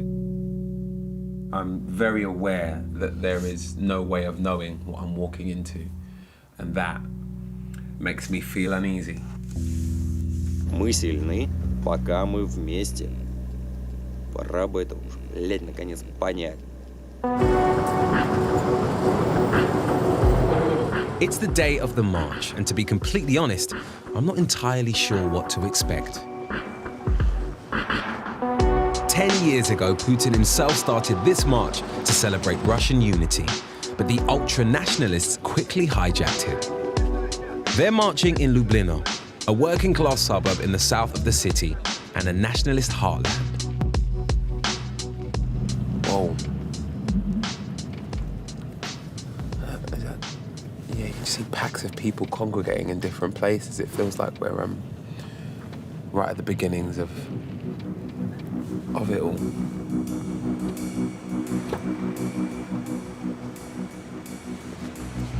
Look at that. Just across the street, there are buses and buses full of coppers. They're absolutely packed. In the past, the march has turned violent. So this year, the authorities aren't taking any chances. They flooded the area with police. And like at all public gatherings here, they're making everyone walk through metal detectors. Microphone. Проходим. Кто прошел металлодетектор, проходим внутрь. I can't seem to find Vadim, but loads of people are taking an interest in me. It seems like every time I turn around, there's a different camera being pointed in my face, either it's a photographer or one of these professional-looking news crews. Then a young journalist tells me why. My face is all over Russian social media. All Russian Twitter only talking about you. Oh, really? Really? What do they say? Can I see? 1 second. Apparently I've gone viral. Lots of people on Twitter are talking about the stupid black guy that's here. Look, let's have a look. No. There's a picture of me here. What are they saying? What's the comment? That you're very brave man. You look worried for me. A little bit. Some of that people are very aggressive, angry, and so on. The real Nazi, they kill people, or their friends kill people. They cut for some people heads and put it into their refrigerators. That people, those friends kill people, really. I think you should be scared. Русские вперед! Русские вперед! Русские вперед! Русские вперед!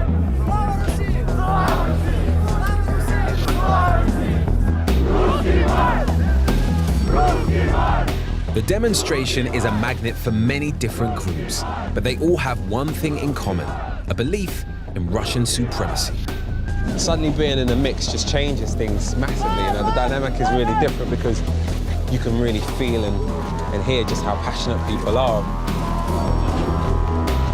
There's a massive pack of young guys in the centre of the march. They all seem to be covering their faces now.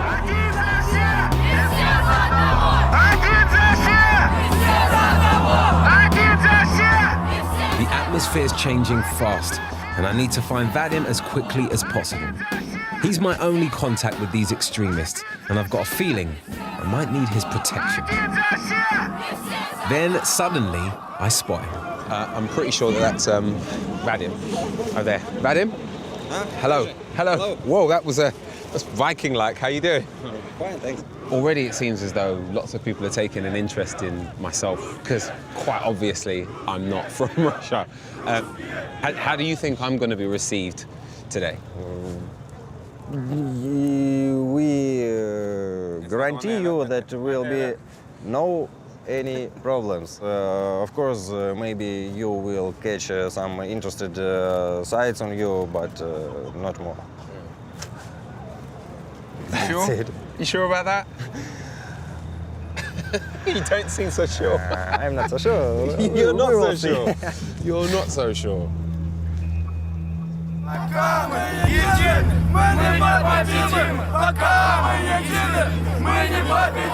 I'm sticking to Vadim like glue, and he agrees to take me into the heart of the march.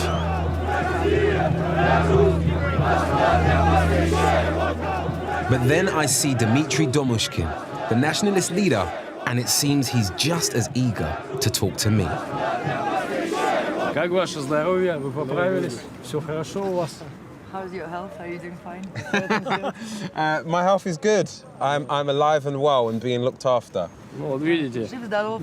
собралось сколько русских националистов, и никто никому не угрожает, все тихо, спокойно, все отлично, все окей.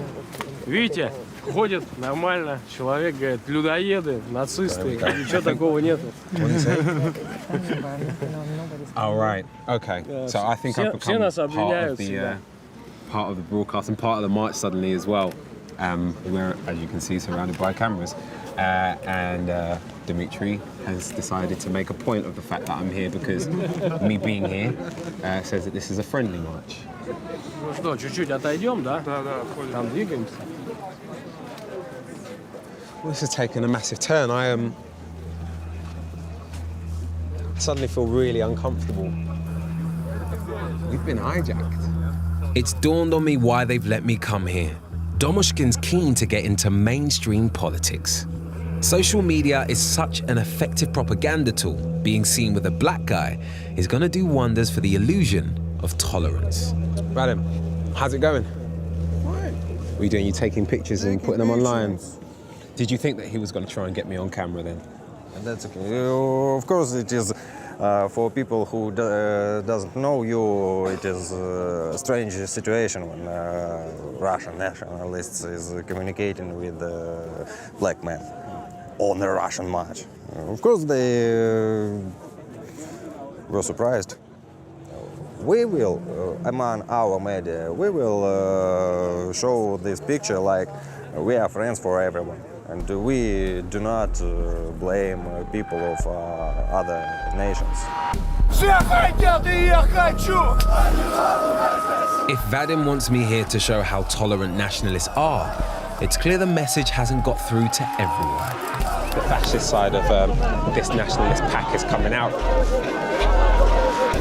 The most scary thing about it is just how young they are.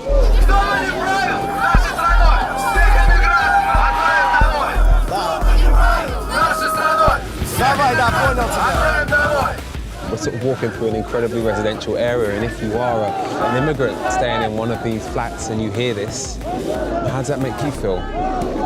How part of this country do you feel? How safe do you feel?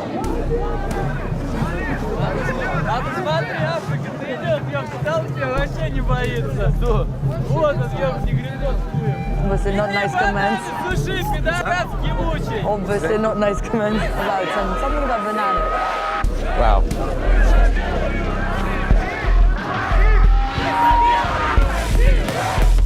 If these signs are anything to go by, it's all to do with Asian men and women and Islam.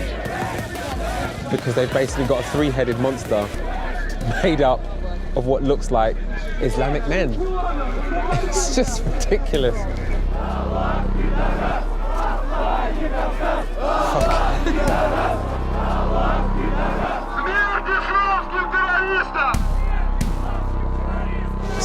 column here, and those flags actually really look like swastikas.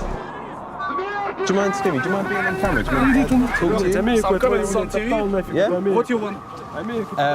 What you want to know? Okay, what's your reason for being here today? You can answer in Russian. Okay, should we get going? Let's...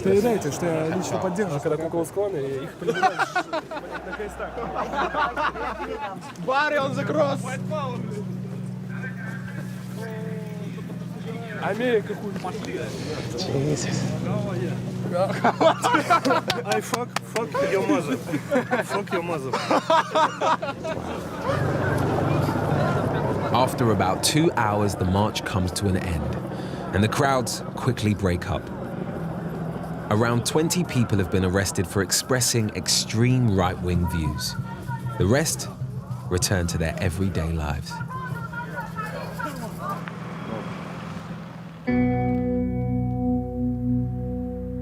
Not far from where the march finished is a place where many of the extreme nationalists like to hang out. Dimitri and Vadim have asked me to meet them at this little, what looks like a community centre, really. I don't know exactly what I'm walking into, but he's demanded that I join him and that I have a chat with him here. There's Vad. You all right? How you doing? Where's Dimitri? Is he inside? I think he was inside. All right. You joining us? Should we head in? Cheers, man.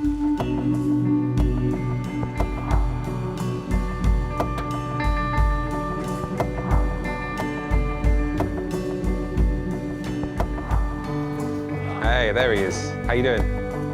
Dimitri says he's changed since his days in the Slavic Union.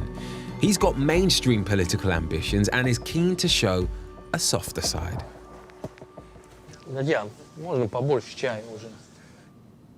On the march that you organised, I heard people chanting Russia for Russians and keep Russia white. Were you aware of that sort of chant happening? Конечно, мы к этому относимся отрицательно, потому что это мешает нам именно нашей работе, а не помогает. Но есть все равно такая молодежь, которая всегда будет радикальнее всех. So what's your point of view on the way that the country's being run then? Сегодня в миграционной политике у нас царит полный беспредел. Миллионы неконтролируемых мигрантов переселяются как внутри страны, так и из-за ее пределов, чья культура, самобытность и так далее чужда. Мы выступаем против, например, исламизации исконно славянских территорий. Это, по-моему, нормальное требование. Vadim, why are you filming? Just because it's rather interesting for our viewers. It's funny, during the march you actually made a point of my presence by sort of showing me off to the press. Why was that? Вы знаете, постоянно журналисты наши российские позиционируют марш, выдергивая отдельные кадры радикалов и показывают, что туда нельзя ходить обычным людям, там именно вот такие людоеды ходят. Ну, в целом идут-то все, вот даже афроамериканцы, видите. You do realize I'm not African American, don't you? А кто? Afro-English. Правильно, да. No, Afro-English, I'm British. Говорит, я англичанин. Ну, окей, отлично. Yeah? Why did you think I was African American? Не, ну у нас это самое, у нас считается слово негр оскорбительным, я слышал, и вот говорят афроамериканец вроде как, это привычное такое выражение, ну, из Англии, значит, да, English. Дабы быть более политкорректным по возможности. Да. Мы же не знаем конкретно твоих корней происхождения, поэтому Дмитрий просто сделал предположение. У нас вместо негра говорят афроамериканец, когда хотят вот сказать, не обидев никого. Но это не свойственно, но его появление это было лучшая реклама толерантности русского марша. Я давно хотел заплатить кому-нибудь и привезти, вот здесь бесплатно получилось. Glad I could help. Vadim, it seems that you've already put up that video of our conversation. Oh, that was just a private message. I didn't show it on... So you've not put it on Facebook, no? No. You sure? I'm sure. Pretty sure I saw you put it on Russian Facebook. Yeah. Конечно, мы будем показывать, что мы не людоеды, что мы мирные, нормальные люди. Вот, и будем фоткаться и сниматься с вами, а вечером пойдем есть детей. So what exactly does it mean to be a nationalist today then? Любить свой народ. Все. And who are your people exactly? Русские. It's been a long and stressful day. I'm not sure what to make of Domoshkin, but meeting him has only strengthened my determination to find out more about his extreme form of nationalism.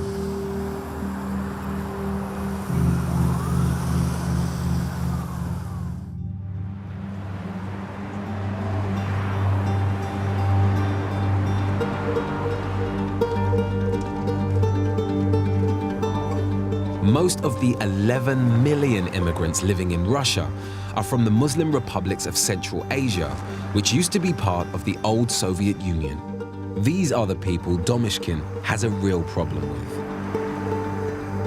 I've arranged to meet Omar. He runs a popular blog detailing many of the issues that immigrants like him have to deal with living in Russia. Вся черная работа на мигрантах, вся самая тяжелая работа на мигрантах.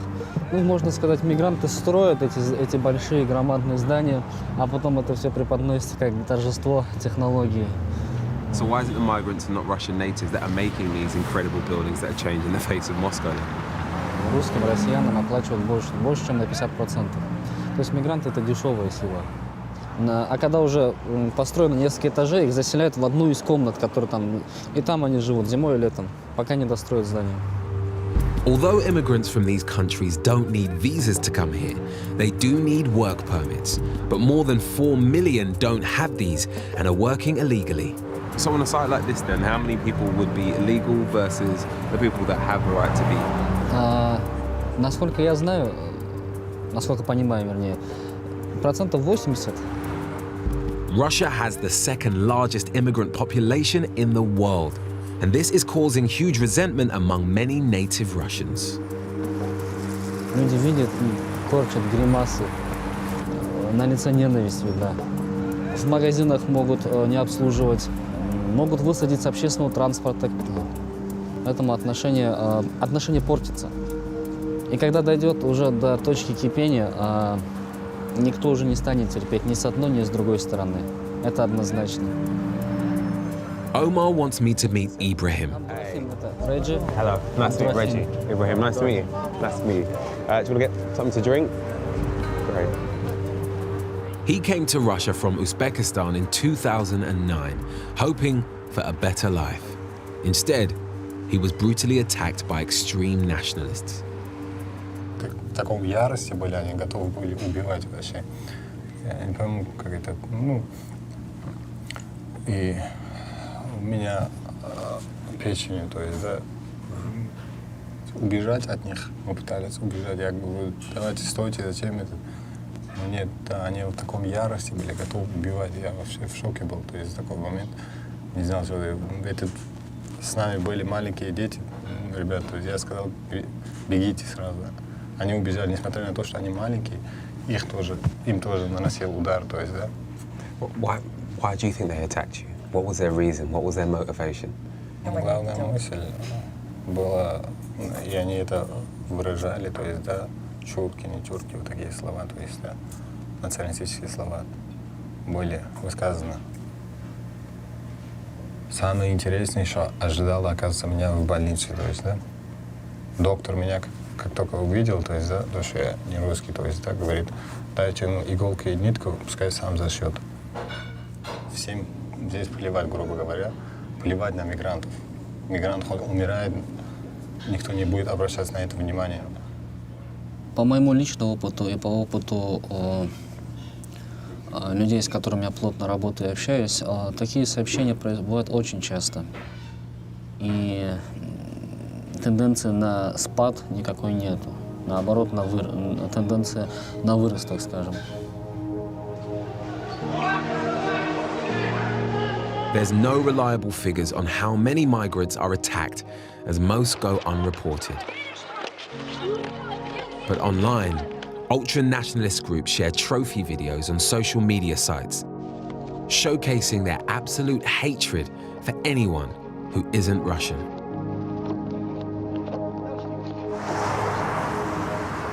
I've arranged to meet members of one of the most notorious of these gangs, Restruct. Hello. Alexis? Hello. Alexei. How you doing? Reggie, nice to meet you. Lisa? Hello, yes. Hello, good to meet you both. Good to meet you. Shall we, Let's go. So how old are you guys then? 17, 24. So you're quite young. Yeah. I'm a bit surprised at your age that you're so sure about how you feel in terms of nationalism, etc. I mean, is that common for people of your age?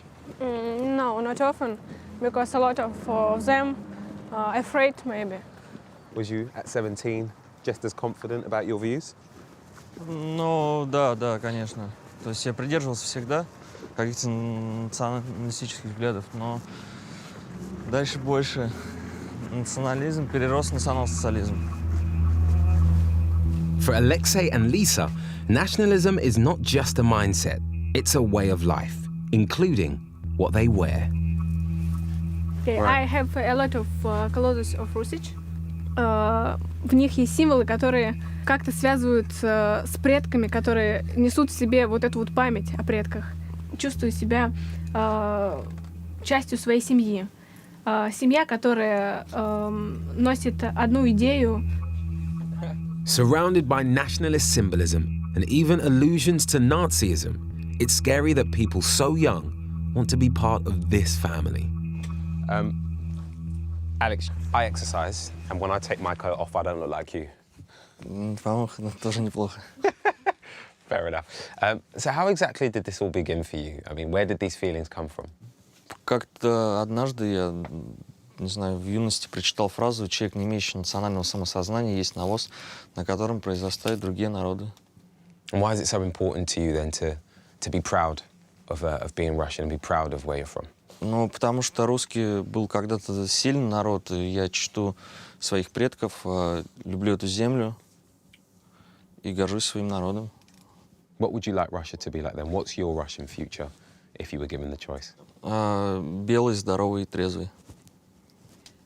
Русские.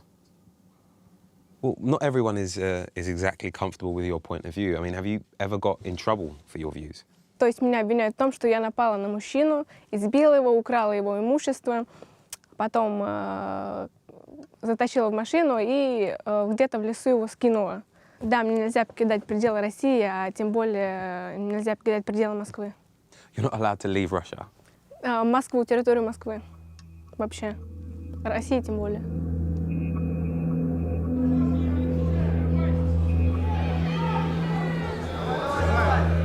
That night, Alexei and Lisa invite me to a boxing match organized by their nationalist friends. But what they stand for is really playing on my mind. It's really loud in there, I can barely hear. A little earlier on, you spoke about your dream Russia being white, being nationalist, and people being proud of traditional values. If you were to move to another country, do you think you'll be able to live in a place that feels quite the opposite of that? Нет, неважно, это в Англии, в России, еще где-то. То есть белый человек должен оставаться белым. Ну, я против того, чтобы, например, было смешение кровей. Well, my grandfather's an Englishman. He's a white guy. And my family have been mixing for generations, blacks and whites. Так, нет, его родители, дедушка тоже темный, да? То есть... Дедушка его британец. Британец, то есть он светлый, да? Белый, да. Так, я понял. А другая половина, то есть он метис. Я сказал, я отрицательно отношусь к смешению крови, то есть, ну, это неправильно. Если нельзя стирать белые вещи вместе с цветными, если так будет понятно. Но это неправильно. Это как среди животных. То есть, чтобы вывести достойную породу, необходимо взять две качественные, ну, там, самца и самку, да, то есть их спарить, и, соответственно, получится, если происходит какое-то смешение, допустим, обычно шавка и там какой-нибудь доберман кровей, ну, получится непонятно что, да. So does that make me a Mongol then? То есть, в принципе, да, возможно, он там, ну, нормально, все хорошо. Вот, это может проявиться в дальнейшем у следующего поколения, там, через поколение, как, то есть могут родиться уроды, еще что-то. Если бы брак был чистым, ну, смешение произошло чисто, то это вряд ли возможно. So my children are at risk of diseases and abnormalities. Да, безусловно. Okay. All right, well, should we go back in and see if we can catch the fight? Да, да. Yeah?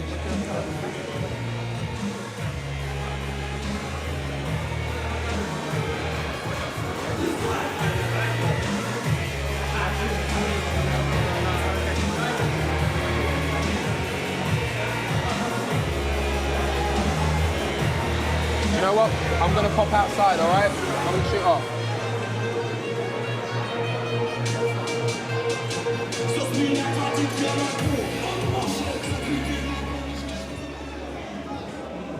I don't think I could stay in there for much longer, if I'm totally honest.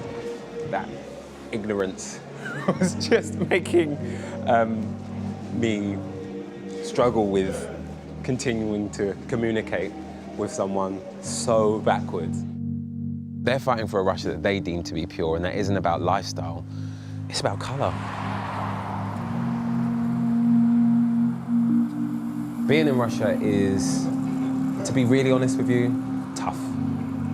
Because this is a place that isn't used to people that look like me. And it's really starting to wear on me.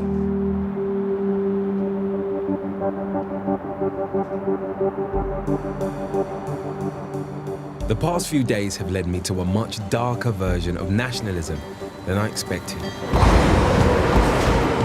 And as one of Russia's most high-profile nationalists, I feel I've got to challenge Domoshkin on what I've seen. But to get to him, I'm going to have to go through Vadim.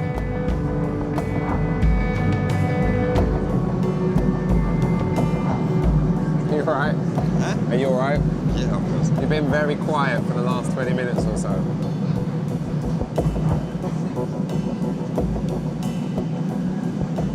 I was never any noisy or something. Come on, sir. They've used me, now I'm gonna use them. Even if it means spending more time with someone I don't trust. Be my guest. Thank you. Come on. That's it. This is your room? Yeah. See? Holy cow, what's all this here? That's my little hobby. It's more than a little one. Let me put my gloves down. It's more than, in fact, I should probably put my gloves on so I don't leave any prints. You notice knives. You didn't notice this. Holy shit. Are they real guns? No, BBs. Can you understand why I'd be really surprised that you have this many weapons? I mean, why do you need a butterfly knife? Like, it's not butterfly. What kind of knife is this? That's just a simple pocket knife.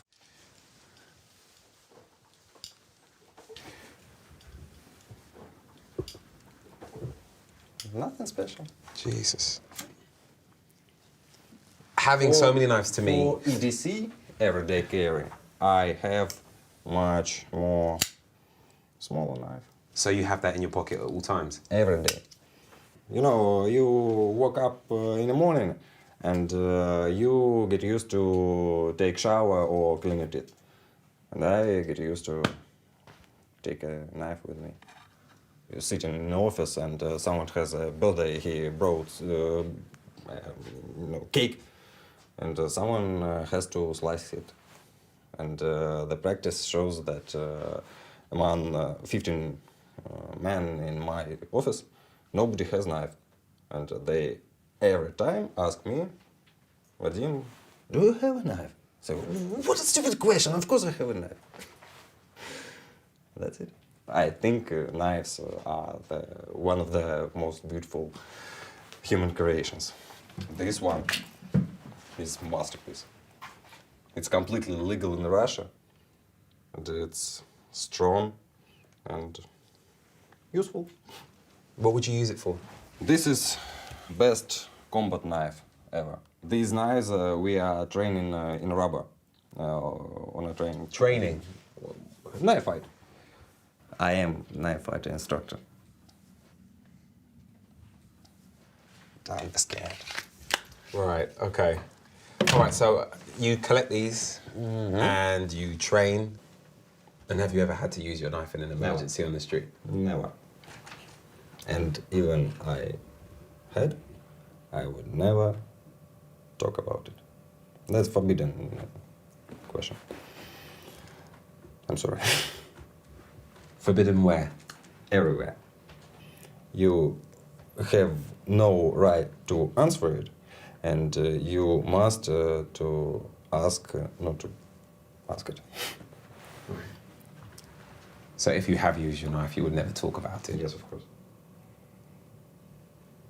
Have you used your knife? Never. In wrong cases, never. Vadim has invited me to a club, a knife fighting club, and we're meeting his mates in the metro. Ори больше, guys. Познакомьтесь, Реджи, журналист телеканала BBC 3 с командой продолжает съемки о нас после русского марша. Сегодня будут присутствовать у нас на тренировке. It was only later I found out that Vadim was trying to censor his friends. Тихо, тихо, тихо. Спокойно. У меня присобачен микрофон, поэтому давай без экстремизма. And keep a lid on what many obviously felt about me being there. Маш, можно тебя на секундочку?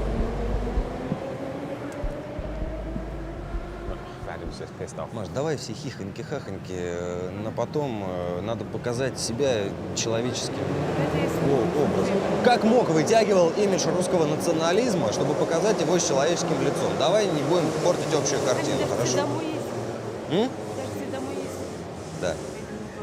Тихо, у меня прослушка вот здесь. Ты же давай просто. Блин, у меня микрофон, все пишется, давай без этого все. Окей, guys. Фу, блин, ребят, пойдем. If I'd have known what he was saying at the time, I'd have been far more wary about joining the fight club. Так, идите дорогу знаете, я к негру прилипну. Дмитрий Николаевич, мы приехали, мы вышли из метро, мы идем. Все, давай. I'm nervous enough as it is. But then Domashkin shows up and it becomes clear he is the one leading the training. Смотрите, первое. Какой телеканал? BBC 3. Англия, да, или куда? Да. Короче, ребят, это лучшая реклама нашей толерантности, спокойствия. Вот. На улице попробую нож отнять. Видите? Куда бы он его не достал, все равно он проиграет. То есть я могу ударить 2 раза. Можно поставить блок? Смотрите, вот нож. Можно поставить блок? Я вобью туда нож ему по рукоять вместе с блоком. Смотрите, вот даже без ножа. Человек подходит к вам, люди стоят, беседуют, внезапно удар идет. Да? Либо это самое там. Сразу бейте. Даже если не попали в пах, все равно рефлекс заставит его руки опустить. Опустил руки вниз, блядь, и дайте челюсть сразу после этого. Coming from London, where knife crime is such a problem, it's really shocking here that they're actually teaching kids how to use them. How old are you? 14. Nice to meet you. You're 14? Wow. 14? I mean, you're much younger than I thought. What's your reason for joining this class? Ну, вы не живете в России, вам сложно будет понять. Ну, много опасностей. У нас иммигрантов много очень. Нелегальных, легальных. Ну, то есть я вон весь в шрамах, я как бы. Это я на улице кипятком объявил. Wow. And was this guy an immigrant? Нет, с русским парнем. Okay. You want to go back? Okay, thanks. Nice to meet you. There's a kid I just met who was 14 years old. 14? 14, yeah. What's the minimum age you can allow to join the club? 14 years old? Why not? Пойдемте, я вам покажу одно упражнение. You want me up? Do I need this? Петр.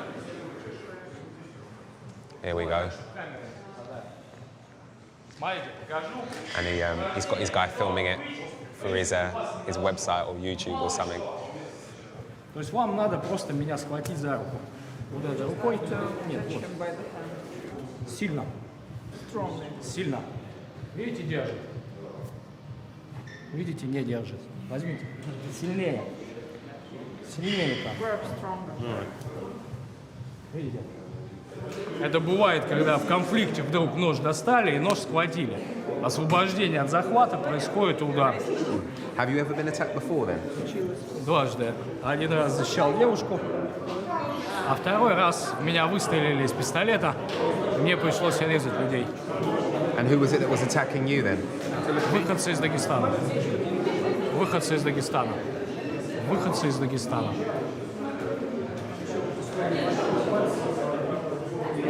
Пять человек. Five. Five of them. And how did you survive that attack? И как вы выжили в этой атаке? Я победил. They're only using rubber knives, but these guys look like they know exactly what it takes to inflict serious damage on someone. And with knife attacks on immigrants going up, I can't help but feel this kind of training is doing nothing to make the situation any better. But it's not just economic migrants who are in danger. Francis, a political refugee from the Democratic Republic of Congo, was welcomed by Russia, but attacked simply because his face doesn't fit. Hello. Hello. Hey, Francis. Hey. Hello, pleasure to meet you. How you doing? Okay, thank you. Nice to meet you, nice to meet you. Can I grab a seat here? Yeah, of course. Sure. So what's the story? What happened, Francis? I was going to take the bus to go home, and I saw three guys. They called me nigger. Come here. I came, and I said, my name is Francis. Don't call me nigger. He said it again, nigger. Can you take a picture of you and my friend? I said, please, my name is Francis. Don't call me nigger. Okay. They took pictures, and after they said to me, nigger, come here. And said to me, man, you are nigger, but you dress well. And at that moment, he got a big knife, like this. He said to me, give me your vodka. I said, I can't, it's very cold, please. No. At that time, they began to kick me. That man is big, very big. He put the sword to my body. He opened like a pig, my body. I've got a scar here, till here. And began to kick me. They kicked me. I was...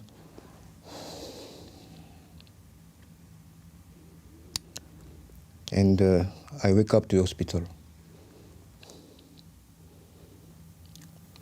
I'm so sorry to hear what you've experienced. Why do you think that they have such an issue with immigrants such as yourself? I don't know. We are the same, you see. The difference is only the color of our skin. We are also human beings. I don't understand nationalists because to hate immigrants, I don't understand what kind of behavior. Strange, very strange. When you hear something like Francis' story and you've experienced the knife fighting club like I have, there's a horrible connection between the two. Dimitri is a man leading a whole heap of nationalist men and women. And if it is extreme nationalists who are attacking people like Francis, if Dimitri isn't stopping it and stopping that sort of activity, he's partly responsible. I'm leaving Moscow tomorrow, but the extra time I've spent with Vadim's paid off. Dumashkins agreed to meet for one final chat. The knife fighting part of what it means to be a nationalist, in your eyes anyway, seems to be quite a big thing. It seems to be quite important to you and what you stand for. I mean, you've got a knife on your T-shirt today, you lead this knife fighting club as well, and I've met immigrants who have been attacked by nationalists and nearly died. Вы могли повстречаться с кучей мигрантов, которые участвовали в этих ножевых атаках на коренное население. Я вам скажу, что официально в самый рассвет ксенофобии в России правозащитники фиксировали до 40 убийств в год на национальной почве. Могу показать тысячи убийств, где мигранты совершают убийства. Regardless of what the immigrants are doing, you're essentially the head of the nationalist movement. You're a figurehead, you're a face for it. Can you not see that there is some sort of responsibility that you should take? Но, честно сказать, меня не очень волнует судьба мигрантов, потому что, вы знаете, это вот, если вы держите приют для собак, это не означает, что вы ненавидите кошек. Это означает, что вы занимаетесь проблемами русских, а не проблемами мигрантов. Почему нас постоянно загоняют в плоскость, а что будет с мигрантами? Да ничего, пусть этим занимаются, кому это интересно. Татьяна, можно чайку? Большую, давайте, я выпью. So do you think that you'll be the leader of the nationalists forever? I mean, is this something that you see yourself doing until you're an old man? Мое будущее я вижу в двух плоскостях. Либо я буду сидеть в Кремле, либо в тюрьме.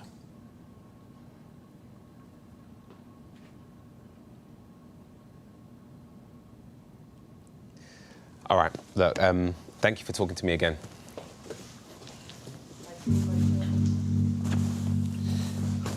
All right. Все, значит, съемки фильма закончились, да? Thank you very much. Thank you. Take care. Thanks. Не понравится фильм, пришлем киллера в Англию.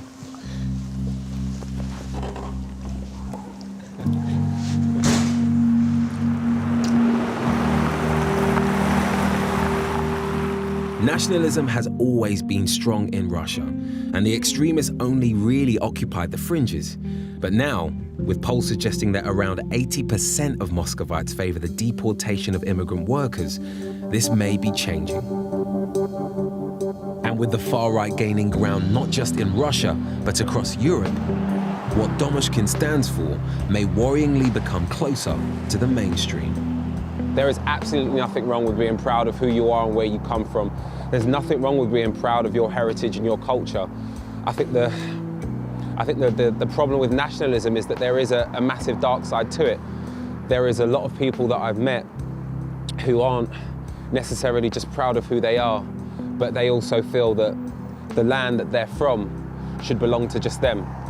And what that is causing is a scary reaction to anybody that isn't Russian.